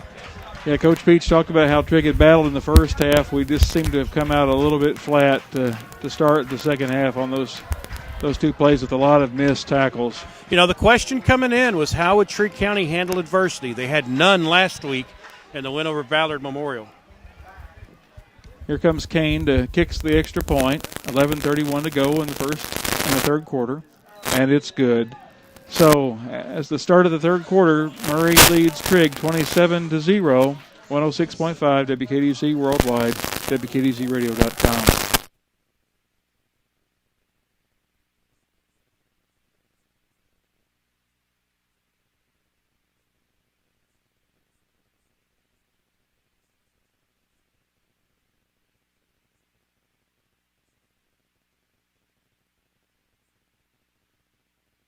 And come back with something here in the final 2 quarters. Again, Trigg will be on the road next week for their district opener. It doesn't get any easier. They take on Paducah Tillman, a program that Trigg has never won against in its school history. So these next 2 weeks are going to hit Trigg pretty hard. And again, let's see how they battle back against the adversity that they have faced tonight. Caden Kane, the kicker for Murray, getting ready to kick off from his own 40. Back for Trigg on their own 15 is Parham, Vaughn, and Hendricks.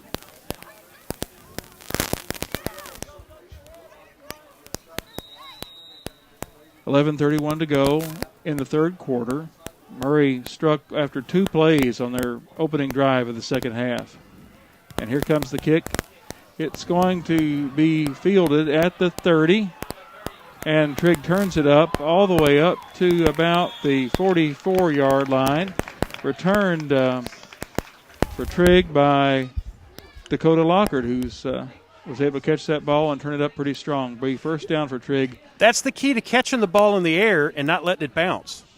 If you catch the ball in the air, you take off running with it immediately. If you let it bounce, you got to wait for it to stop or pick it up on a bounce, and that allows guys to get down the field. That's always been my criticism of special teams is if you catch that ball in the air and take off running, do it. 1st and 10 for Trigg. Weiss in the shotgun. Vaughn and Hendricks to the near side. Hendricks goes in motion. He hands off to Adams right up the middle, who's caught at the line of scrimmage. Maybe gets a gain of 1 on the play. Brings up 2nd down and about 9 for Trigg from their own 44-yard line.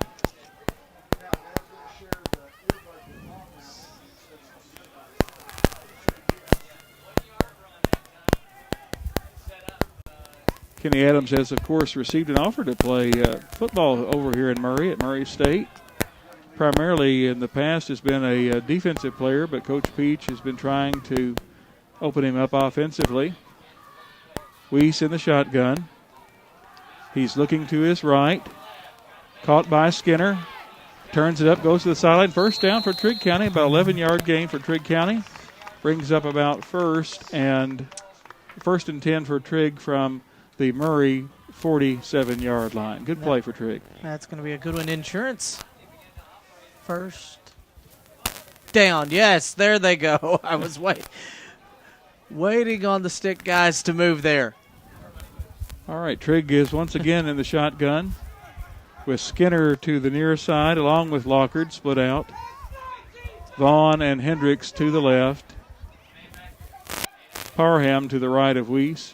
Fakes the handoff. Peels out to the right. Option play given to Hendricks. Doesn't get very far. Caught in the backfield. Brought down at the Murray 49. So he lost about 1.5 yards on that play. Brings up 2nd and 12 for Trigg from the 40, about the 47-yard line once Corbett again. Forrest just almost pancaked Sebastian Lawrence. And Corbett, I guess out of respect, is you okay, man? Yeah, I mean, he's kind of like, hey, come on, you all right? I mean, who does that? Weiss in the backfield in the shotgun. Parham to his right. Skinner split out to this side. He looks to his right. Good catch almost by Hendricks. Just slipped out of his hands. Incomplete. Brings up 3rd down, 3rd and 11 for Trigg. Yeah, I think Bo, who's already been popped one good one tonight, heard some footsteps on that one. And I can't fault him on that. But, yeah, Weiss led him across the middle. And that's – you got to have guts to catch the ball across the middle in football. It's easy to run down the sideline and catch the long passes. But the players who don't play as long in the NFL but are coveted by teams are the ones who can go across the middle, make a catch, get stuck, and hold on to the football, get up, and make another one. Jacob Weiss, a sophomore quarterback, runs over to the sideline, gets the call from Coach Peach. 9:47 to go in the third quarter. Trigg trails 27-0 against Murray. He's in the shotgun. He's pointing over to the receivers to his right. That's Dylan Skinner. He's looking back to the left, though. He's under a lot of pressure. He throws the ball from the 40-yard line out of bounds to the near side. Incomplete for Trigg, but there is a penalty on the play. It might have been roughing the passer. It's either roughing or intentional grounding. Did his throw get back to the line of scrimmage? It's going to be intentional grounding. Yeah, they're going to throw it grounding. Yeah, when you roll out of the pocket and throw it, your throw has to get back to the line of scrimmage or else it's intentional grounding. And I don't think his did. So that's loss of down, and so Trigg will have to punt. Vaughn is lining up to punt. He's really looked good as the freshman punter tonight. Well, the thing about grounding is it's yardage and you lose a down. Yeah, they're moving him on back. He's going to be lined up at about the 25-yard line of Trigg. The ball is at the Trigg 34. Back for Murray is Dank. Vaughn catches a snap. High punt. Dank steps up. Backs away from it. It rolls all the way down to the 26-yard line of Murray High. So Murray will take over. Nice First Trigg and County 10. roll. Yeah, good roll. Vaughn looking strong from the punting tonight. And first down for for Murray with 9:33 to go in the third quarter from their own 26-yard line. Of course, Trigg really needs to show up defensively this series. Murray only took 2 plays to score, go the length of the field last time. 9:33 to go, third quarter. It's 27-0 Murray. Trigg really needs to hold Murray off the scoreboard this drive. Sokolowski in the shotgun. Hands off to McAllister. Right up the middle. 3 missed tackles. That's what's killing Trigg County. Finally brought down by Adams after a first down run of about 11 yards for McAllister to about the 38-yard line of Murray High. First down, Murray. They're moving the chains. The Murray players are gathering around talking about what play they're going to run. Wilson's the nose guard. Cole Renfro, the far defensive end.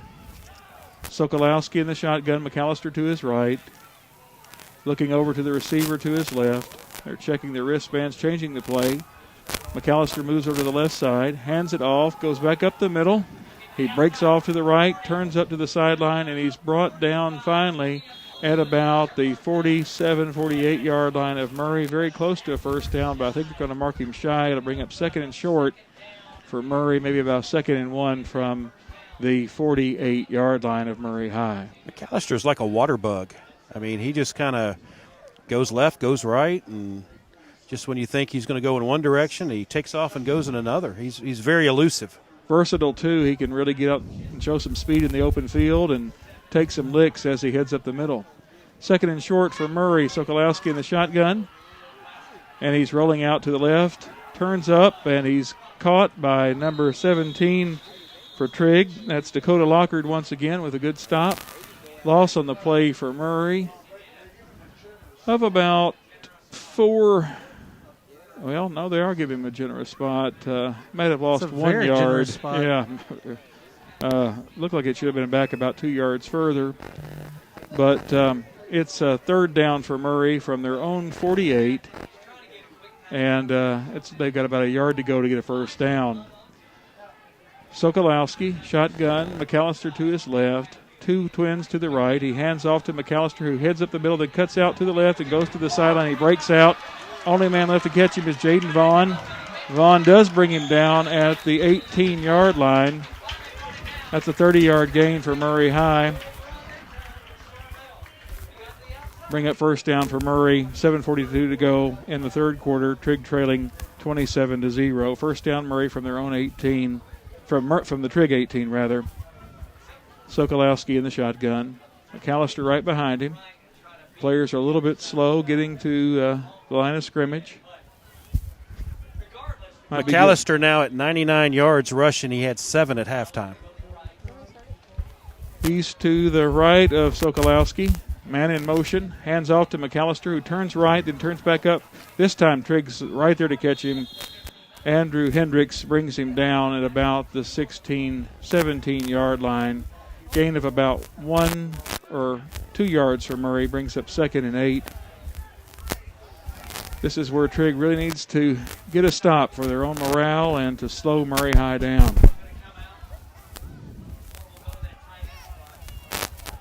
Murray has split outs to the far side. McAllister to the right of Sokolowski. Sokolowski tucks it under and runs right toward the sideline. And he gets all the way down to about the 3. First down for Murray. And there's a flag on the play. Yeah, it's coming back. Our side. Block in the back.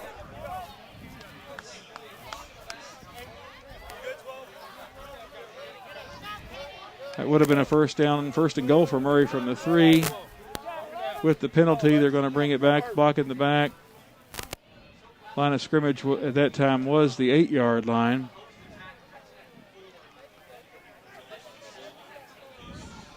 Excuse me, it was the 15-yard line when it, Scott. I'm sorry. Yes. And so they're going to, the down man had already moved. They're going to spot the ball now at the 15. So to bring up 2nd and about 6 from the 15-yard line. Sokolowski in the shotgun. He does the same play to the left side this time, tucks it under, heads toward the sideline. Jaden Vaughn just barely misses him, and he scores. That was a 15-yard touchdown run for Murray. That's their 5th touchdown of the night. Makes it 33-0 for Murray High. 6:31 to go in the third quarter.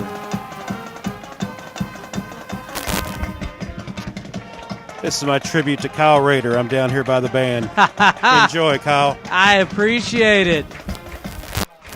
It's appropriate. Their theme song is the same as On Wisconsin with their quarterback, as you said there, Scott, Sokolowski. That's a very astute observation there. Because that is right. Can name that tune in 3 notes. Trigg's offsides for the extra point. You make me proud, Jameis Red. You make me proud. They're going to shoot. Let's see what they're going to do here with Trigg being offsides. Trigg was a little excited with the On Wisconsin being played in their ears there. move the ball up just a hair, almost on the goal line. Make it a little bit closer for Kane for the extra point. I was always a favorite. I always liked Michigan's fight song. That was probably my favorite fight song of the Big Ten. Victors. What? Victors. Yeah. Hail to the victors. And here comes Kane, and it's up, and it is good. Makes the score 34-0, 6:31 to go in the third quarter. Trigg County down to Murray. You're listening to 106.5 WKDZ and worldwide, WKDZradio.com. Hi, this is Daniel Ingram with H&R AgriPower. Get a great deal on Kubota utility tractors. Our powerful, versatile lineup is built to do it all. So whether you need to mow, rake, stack, lift, or pull, get it done right with a Kubota utility tractor. Right now, get a Kubota utility tractor for 0 down and 0% APR and save up to $3,000. Plus, no payments for 90 days. Now through October 31st, see us or go to Kubota USA for full disclaimer. Come by and see us at H&R AgriPower on the Eagle Way Bypass in Hopkinsville.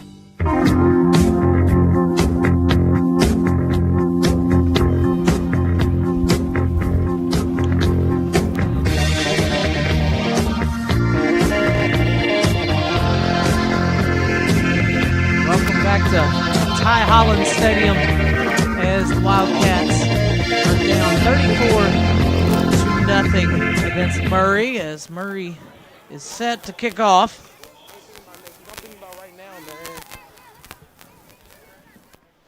Kane back for Murray from his own 40. Again back for Trigg is Parham, Vaughn, and Hendricks. Dakota Lockard had a good strong return last time here on this near side. Penalty on the play. Looks like Murray might have had got a little excited. They had a false start.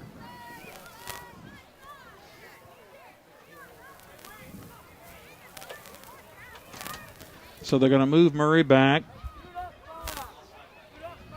to the 35. And they'll kick it again. Trigg really facing a tough Murray team. Experienced, strong, fast. They have all the components to go a deep way into the playoffs this year. Trigg County Hospital injury report. Marshall Stroop being seen too on the sideline. Just kind of doing some motion tests. I'm not sure what the extent is, but he's got his helmet off and is being seen. Here comes Kane after the penalty. He's in the middle of the field. Whistle's blown. He's heading to kick off from his own 35. Ball comes all the way back to be fielded by Vaughn at the 16. He turns up and heads to the left. He's moving to the sidelines. Got a few blockers. Runs back up toward the middle of the field and is brought down at the 30-yard line. About a 15-yard return by Jaden. He's been punting and trying to catch the ball and returning the kicks tonight. He's been an all-purpose player for Trigg. Real promising freshman is Jaden Vaughn. Trigg will start now right at their own 30. 1st and 10. 6:23 to go in the third quarter. Down 34-0. Be good if they could get a score here. Get us going in the third quarter. They just need to move the ball, put a substantial drive together, pick up a couple of first downs on a drive. Trigg County only has 3 first downs tonight, and one of those came from a Murray penalty. So just kind of piece some things together and put a drive together and, have some consecutive good plays to build off of. Murray's put in some of their second teamers, so that might help quite a bit. Weiss in the shotgun. Parham to his right. He rolls out to the right looking for Vaughn. And, just barely missed him just a little high out to the left. Vaughn tried to catch the ball at about the 35-yard line as he came back. Bring up second down for Trigg on their own 30 with 6:18 to go in the third quarter. They're rolling Weiss out to try and buy him a little more time to throw the football. As a lineman, does that make it harder to block when the quarterback rolls out? Well, a lot of it depends on if you know there's going to be a rollout or not. If it catches you by surprise, you might not know what to do, and that opens up the potential for a lot of penalties against the offensive linemen. So if you know they're going to roll out, you're usually in pretty good shape to do it. Weiss hands off to Hendricks, who cuts back up the middle. Gets a strong Still on gain. his feet. Yeah, he's got about a 7-yard gain for Trigg. Bring up 3rd and 3 from their own 37-yard line. So good run there by Hendricks, the Swiss Army knife for Trigg County. That also gets him out of the negative for the night. He's got 4 carries for 2 yards now after a 7-yard pickup. Trigg has just struggled to run the football tonight. They had 13 carries for 13 yards in the first half. Clock is running. 5:46 to go in the third quarter. Trigg comes to the line of scrimmage. Matt Alex Ladd over the ball. Trigg looks a little bit confused here. Going to want to take a timeout with 5:32 to go in the third quarter, trailing 34-0. This is WKDZ 106.5 and WKDZradio.com. Tired of sitting in rusted patio furniture? Are your antiques on the verge of going extinct? Bring them back to life. The furniture set on your back deck or the rims on your classic car, powder coating can make the old look like new. Finish Line Industrial Coating KDIS uses state-of-the-art dustless blasting equipment to strip and recoat anything that's metal. From wheels to chairs to trailers and truck frames, Finish Line can bring it back to life. Visit FinishLineIndustrial.com or stop by our Clay Street location. Finish Line Industrial Coatings. Trust the powder coating difference. You're listening to Trigg Football on 106.5 WKDZ FM. KDIS, Hopkinsville, Princeton. All right, welcome back to Ty Holland Stadium. Clyde Height Lubricants and Fasteners scoreboard. Another tough night for Ballard Memorial. They fall to Madisonville 49-0. If you're counting at home, that's 105-0 the last 2 weeks. For Ballard Memorial, Madisonville will now play Henderson County next week. They get their first win of the year. Weiss over center for this 3rd and short with the wishbone behind him. He takes the snap and hands off to Parham, who does cross the line of scrimmage and into first down territory, all the way down to the 41-yard line.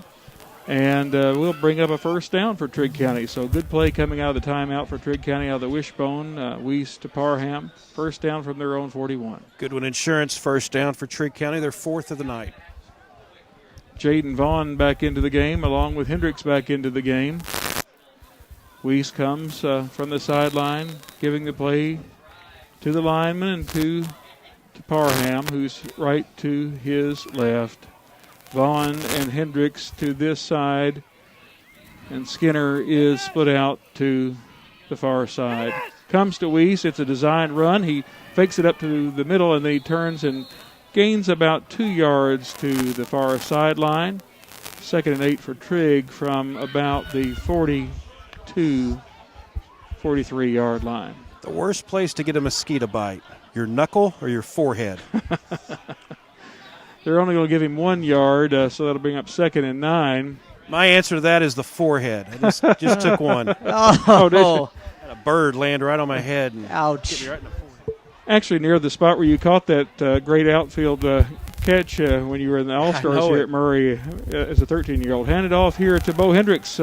Cuts up back up the middle, and Bo picks up the first down. Brought down at about the 49-yard line of the Tigers. That's another Goodwin Insurance first down. Trigg County get a good little movement here. Might be able to put together a scoring run as we've moved the ball with 2 first downs this series. In the third quarter, we're at 5 minutes and 13 seconds to go. 1st and 10 from the 48. Jaden Vaughn and Bo Hendricks to this side.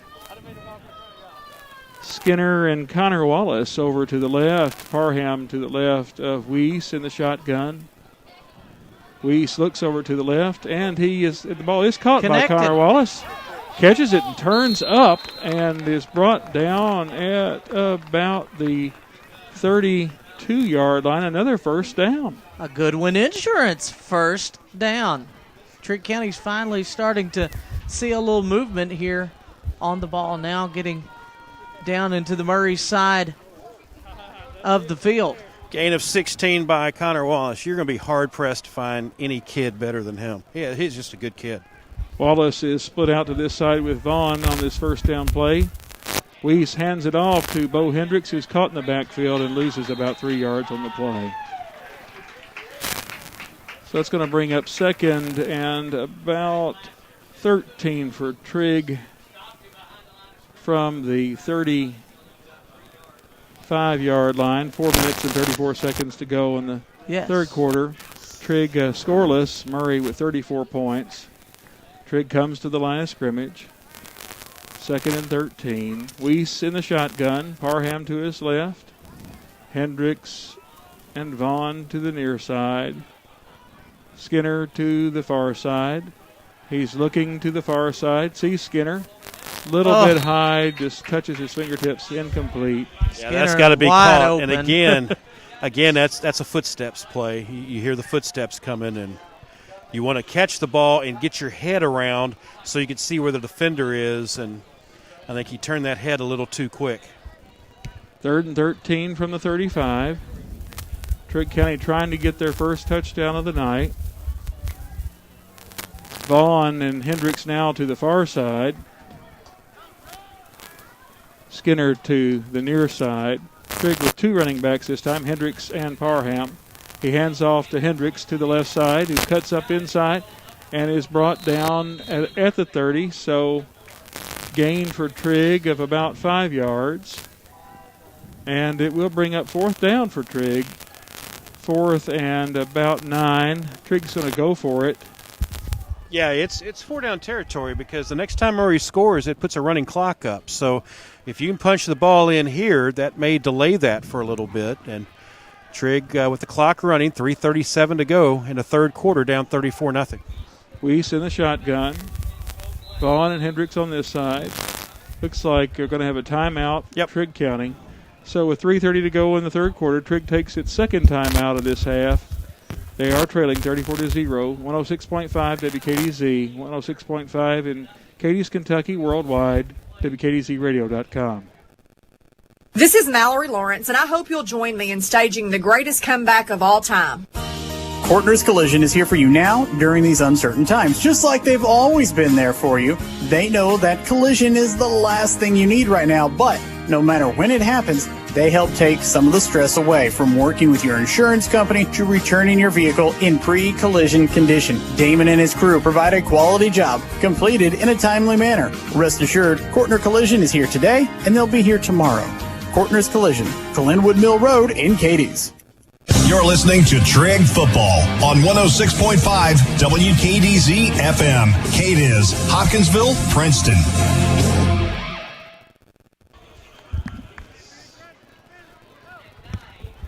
3:30 to go. 4th and 9 for Trigg County. They're at the Murray 31. Weiss in the shotgun. Parham to his left.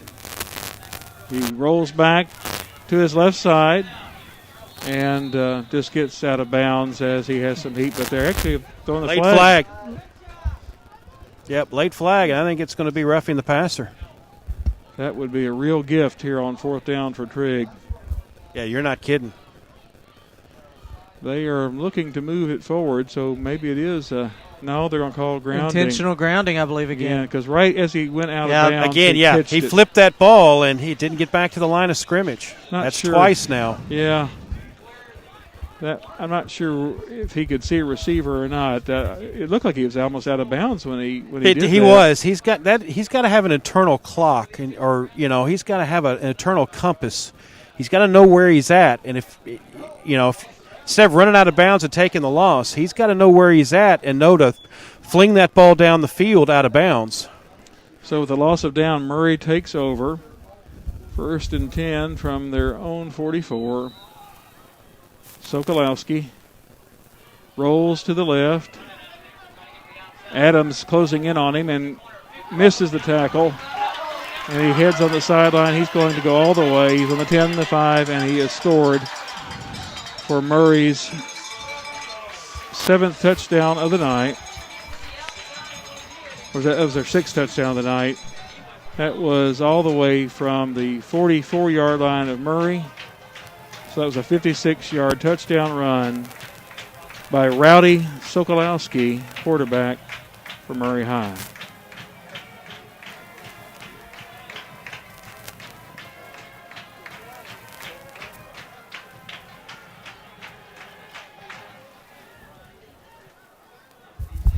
Second touchdown run of the half for Sokolowski.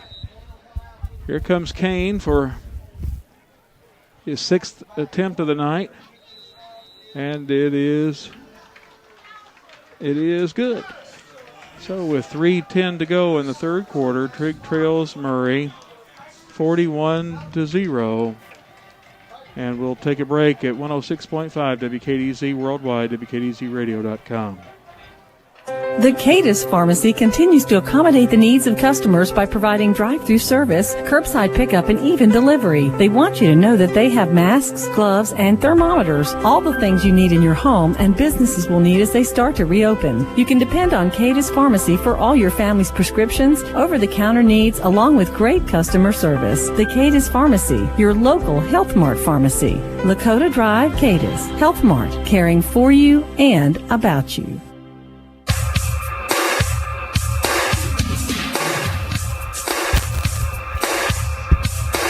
So for the final 15-10 of this ball game, it'll be played under a running clock. Second straight week that's happened to Trigg County. Trigg on the plus side of that last week. They'll be on the negative side here tonight as Rowdy Sokolowski, second touchdown run. That puts him over 100 yards rushing on the night. He has really played well tonight. Probably one of the stronger quarterbacks in West Kentucky. I'm impressed with him. And, he was pushed into action last year when Hunter Utley, their normal starting quarterback, got hurt, and he was impressive then. So it's not like this is his first action. He saw some action last year. Kickoff is fielded by Vaughn at about the 25. He's brought a little bit backwards, but gets back on his feet and brings the ball all the way down to the Trigg 28-yard line. Cannot let a kickoff hit the ground. Can't do it. Catch it in the air and go.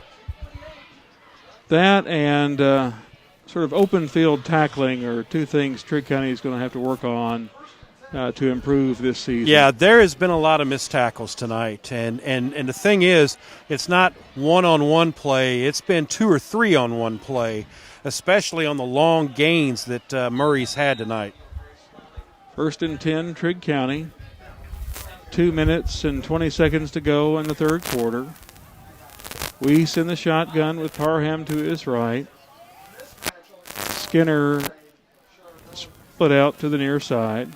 Turns to the left. Quick catch by Vaughn as he turns up. Great gain by Jaden. He gets all the way up to about the 38-yard line. About an 8-yard gain for Trigg County to bring up second and short from about their own 37. They marked him down where his knee. He's 6'4", so he looked like he'd stretched out a little further than he was. So it's about the 37-yard line for Trigg, bringing up 2nd and 2. Weiss again in the shotgun with Hendricks, and I believe that's Parham over on the far side right beside him. He hands off to Hendricks, running to the far sideline, trying to get upfield, is caught by Murray at the line of scrimmage and driven back. So he did not get the first down. Good effort by Bo. Bo has really been carrying the ball a lot for them here in the second half. They're going to give him a 1-yard loss, brings up 3rd and 3 from the Trigg 36-yard line. He's carried the ball the most for Trigg tonight, 8 times for 12 yards, and that makes him their leading rusher tonight. Vaughn and Hendricks to the near side. Weiss in the shotgun with Parham to his left. Weiss turns up. It's a quarterback keeper. He's coming to. He slides down when he sees the Tiger coming towards him and probably loses a yard. Brings up 4th down and short for Trigg. Yeah, Dank was coming in, and a shout out to Nancy McKinney, my German teacher in high school. I took German because that's the class all the good-looking girls were in. And Danke is German for thank you. Yes, for thank you, yeah. And so that time I think he gave a little Danke to Dank for not laying him out there. Yeah. Here we go, 4th down. We're going to go for it here. Weiss hands off to Hendricks, who goes to the far sideline, and he does get the first down. He's brought down at about the 43-yard line. Hendricks looked very quick and determined on that play. Gets us a first down. Trying to cross midfield. Picks up a Goodwin Insurance first down for all your insurance needs. Go see Goodwin Insurance. That's the end of the third quarter. Trigg down to Murray, 41-0. You're listening to 106.5 WKDZ. Things you'll never hear at Bikes and More in Hopkinsville. We can't fix your bike. You didn't buy it here. This bicycle is junk and not worth my time to fix. Look at you. Did you really think we have a bicycle big enough for you to ride? You'll never hear any of this at Bikes and More. Every customer is important and receives our undivided attention. We are dedicated to helping you, not judging you. Bikes and More. Bicycles are what we do. Find us in Hopkinsville and at bikesandmore.com. Let's play bikes.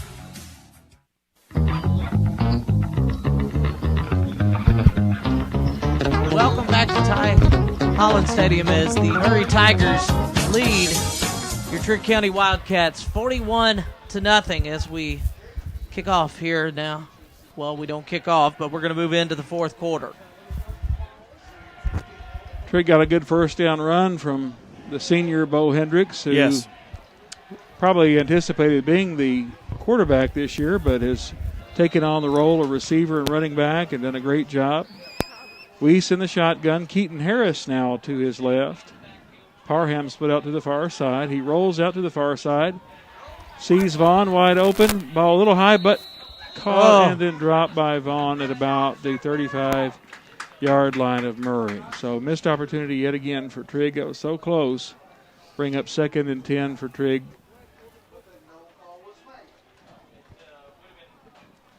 So Trigg is still on their own 42-yard line, 2nd down. 26th time Weiss has put the ball in the air tonight. That's a lot of attempts for a sophomore quarterback against a very strong team. Harris is 2, Weiss is right. Parham and Vaughn to the near side. Fakes the handoff to Harris. Pitches over to Parham on an option play. Parham's caught in the backfield, though, driven down to the ground at about the 35-yard line. Loss on the play of about 5 yards. About 6 yards. So we'll bring up 3rd down and about 15 for Trigg. Trying to get across midfield, get something going, try to get some points on the board in this game where they've had such difficulty against a very strong Murray High team. 10 minutes and about 30 seconds to go in the game. Weiss in the shotgun. Keaton Harris is to his left. He looks to the right, and it's almost intercepted, but Vaughn snags it back in and pulls it down. The ball is caught, but I think it's caught for a loss. We lose about 3 yards on the play. Bring up a long 4th down, 4th and about 20 for Trigg. Yeah, he's going to lose about 6 on the play, actually. Almost 3rd catch of the night, back to the 31. And now Trigg will have to punt, facing 4th and long with 10 minutes to go. So Jaden back in this fourth quarter where he started the game, almost in his own end zone, trying to punt. 4th down for Trigg. Trigg only has 10 on the field right now. Vaughn, shorter kick this time. Ball lands at about the 49-yard line, rolls up, bounces back toward Trigg County. Murray's going to take over at the Trigg 46-yard line. And Murray's going to call a timeout. I guess they're going to run their second team out there, and they need to make sure everybody's on the same page. Or else the clock would be running. We'll recap tonight's football action. We'll have more for you tomorrow morning at 8:15 on your Sports Edge Saturday on 106.5 FM WKDZ. Also, tonight's live video stream didn't happen because of the agreement the KHSAA has with the National High School Federation of Sports. The Federation, in an effort to allow more people to see the game at attendance deficient stadiums, gave the KHSAA, the schools, the opportunity to film games, gave them the equipment to do so. Only problem is, in doing so, they wrote it in the contract that if you are a high school federation school, nobody else can live stream the game. So Murray, as you guessed it, they're a federation. They're a member of that high school federation video exchange, and so we're not able to live stream the game on video tonight, but as soon as the final whistle sounds, if you want to watch it, it'll be available at WKDZradio.com. So that's why there's no live video stream tonight for this one. I don't understand how keeping people from streaming it will help people see the game, but that's the logic they have. So Murray has a new quarterback. It's a freshman named Xavier Carmen. And now the flags are going to come because you're going to have new players in the game, and you don't want to see it get chippy by any means. Landon Burcham had a good tackle there on the fullback, moving up the middle. About a 3-yard gain for Murray, but it looks like the penalty is going to be against Trigg County.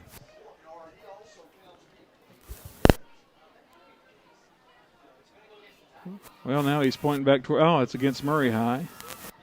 So it's going to move Murray all the way back to 15-yard penalty, personal foul against Murray. Moving them all the way back to their own 40. 9:15 to go in the fourth quarter. Second team in for Murray now with their 41-point lead. Looks like their quarterback now, I don't know if they've changed quarterbacks and they now have a guy named Youngblood in there. Yeah, I think he is junior. Yeah. Cameron Youngblood, junior, who normally plays wide receiver, 5'8", 165. They're also resting McAllister here on the sideline, letting some of their younger guys play. Trigg still has their first defense in. But it must have been a penalty on Trigg as well because we're moving the ball back again. They assessed the penalty against Murray. Now they're assessing a penalty against Trigg. And so the net result is a second and about, well, no. They're still moving the ball all the way up to the 30-yard line. So I guess they're changing their mind that it wasn't a personal foul against Murray, it's a personal foul against Trigg. And they'll make it 1st and 10 from the 30-yard line. What a strange movement of the ball that was. So the new quarterback for Murray is in.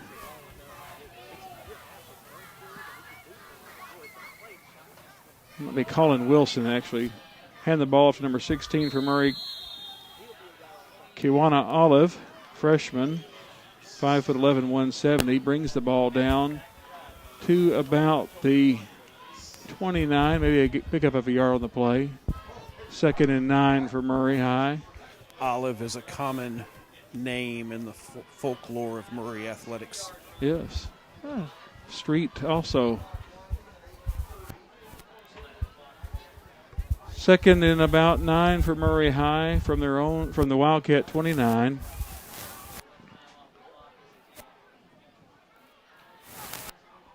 They are in the shotgun. Colin Wilson, their quarterback, hands the ball off, who caught by Andrew Hendricks in the backfield. Good tackle by Andrew. Loss of a yard on the play. Bring up about 3rd and 11 for Murray. Caden Burcham also back there with Andrew. 7:53 to go in the fourth quarter. Tough night for Trigg as they've crossed the rivers over here to Murray. Down right now 41-0.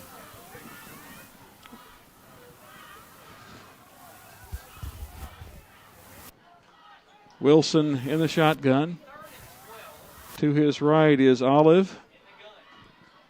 And he hands off to Olive, who bobbles the snap. Looks like Jordan Wilson has recovered. Loose. Yeah. Picked up there by Jordan Wilson, the nose guard, with a fumble recovery. So Trigg will take over 1st and 10 on their own 30, right throughout their own 34-yard line. Trigg keeping their first team in. Weiss gets the play from Coach Peach, bringing the play to the huddle. 6:55 to go in the fourth quarter. Skinner is the split out to the near side.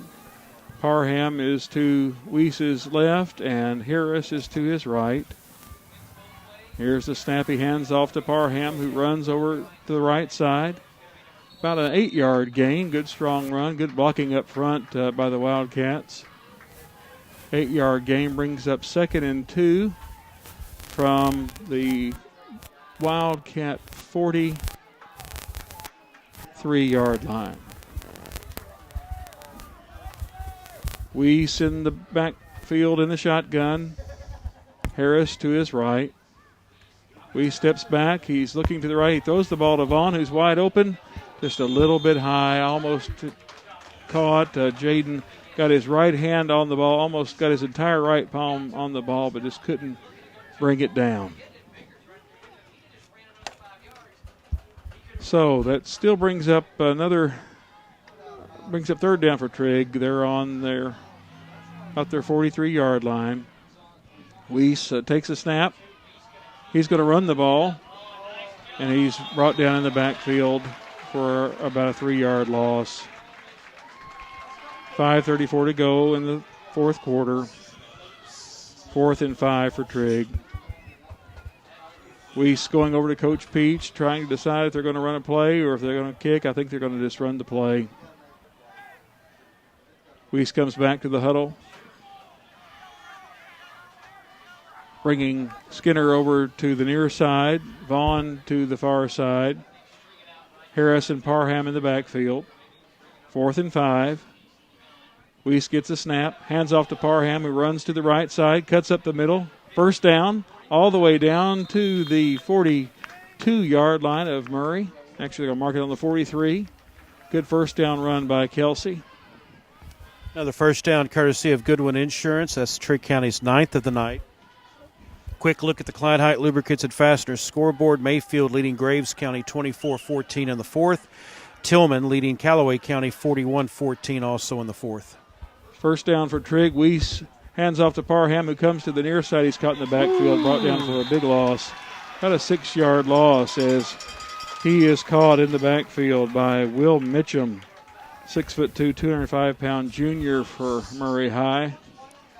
Russellville beats Franklin Simpson 14-12. A bit of a surprise there. Union County trailing Crittenden County 28-12. Madisonville beat Ballard Memorial 49-0. Second down for Trigg on the Murray High 48. Weiss looking to throw. Turns over, runs to the right side, gets out of bounds back to just about to the line of scrimmage, maybe a little short. They're going to mark him right at the 50-yard line. 3rd and 15 for Trigg with 3 minutes and 40 seconds to go. And, of course, earlier tonight, Todd County Central traveled to Caverna. Caverna only dressed 14 players for that game. At one time, Caverna was in the league that had you could have 9 players. Yeah, they were in the 8-man league. Yeah, the 8-man league years ago. So it was 45-14 Todd after one quarter, and then the game was called after the first play of the second quarter when Caverna lost a player. Weiss takes the snap. He steps back. Got lots of time. He hurls the ball downfield, but we just aren't close enough to number 18, Connor Wallace, who never gave up on it. But he was covered pretty well all the way down to the 20-yard line. And incomplete pass. About 2 minutes and 40 seconds to go in this one. Tough night for the Wildcats. For their first loss of the season, they'll finish tonight 1-1 as they look to go on the road next week at Paducah Tillman. McCracken County leading Marshall County 50-0. That game running clock in the 4th. 4th down play for Trigg County. Parham and Vaughn split up this time. Harris to Weiss's right. Receives the snap. He's looking over to his right. Turns back to the left, and let's see. Caught by Skinner at the 20-yard line. Trigg's best offensive play of the night. Gets down to about the 19. Skinner a little slow getting up. Looks like he might have landed hard on his knee. He's trying to get back up. I think he hit his knee pretty hard as he hit the ground there. But anyway, the clock is running. Trigg has a first down on the 19. Let's see if they can punch it in here so we aren't blanked out for the evening. That would have been a Goodwin Insurance first down right there. As we said, the best offensive play for Trigg County tonight. Weiss in the gun again. Parham to his left, Harris to his right. Gets the snap, fakes the handoff to Parham, tucks it up inside, and might have gotten back to the line of scrimmage himself. Weiss on a keeper.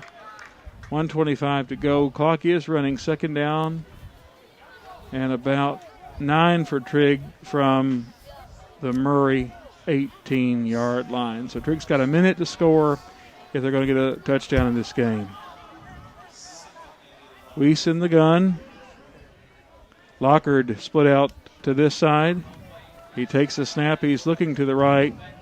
Murray's got strong coverage. He turns back to the right side. Gets rid of it. Almost caught by Wallace on the far sideline. Incomplete. That should stop the clock, but they're still running it anyway. Running clock. Third down. 43 seconds to go. Trigg trying to get into the end zone as a matter of pride before the evening's over. 35 seconds. Weiss in the shotgun. Harris to his left. Lockard split out to this side. Weiss looking for Connor Wallace in the end zone, who's wide open, and it's just a little bit short. Incomplete. Wallace was on the 1-yard line and just about came back to get it. That would have been a touchdown. Should have been a touchdown. 14 seconds to go. Clock running. 13, 11, 10. Fourth down for Trigg. Trying to get a last play off. 7 seconds. 6, 5, 4. Last play of the game. Weiss has the ball. Looking for the end zone. Oh, and it is a touchdown. Lockard catches the ball for a Trigg touchdown to save a little pride. 18-yard touchdown pass play. Weiss to Lockard. Clock has expired. 18-yard pass play for a touchdown. Makes it 41-6. 41 ball game. They're not going to kick it. The clock has expired, so Trigg does get to score. 41-6 is your final. Murray over Trigg.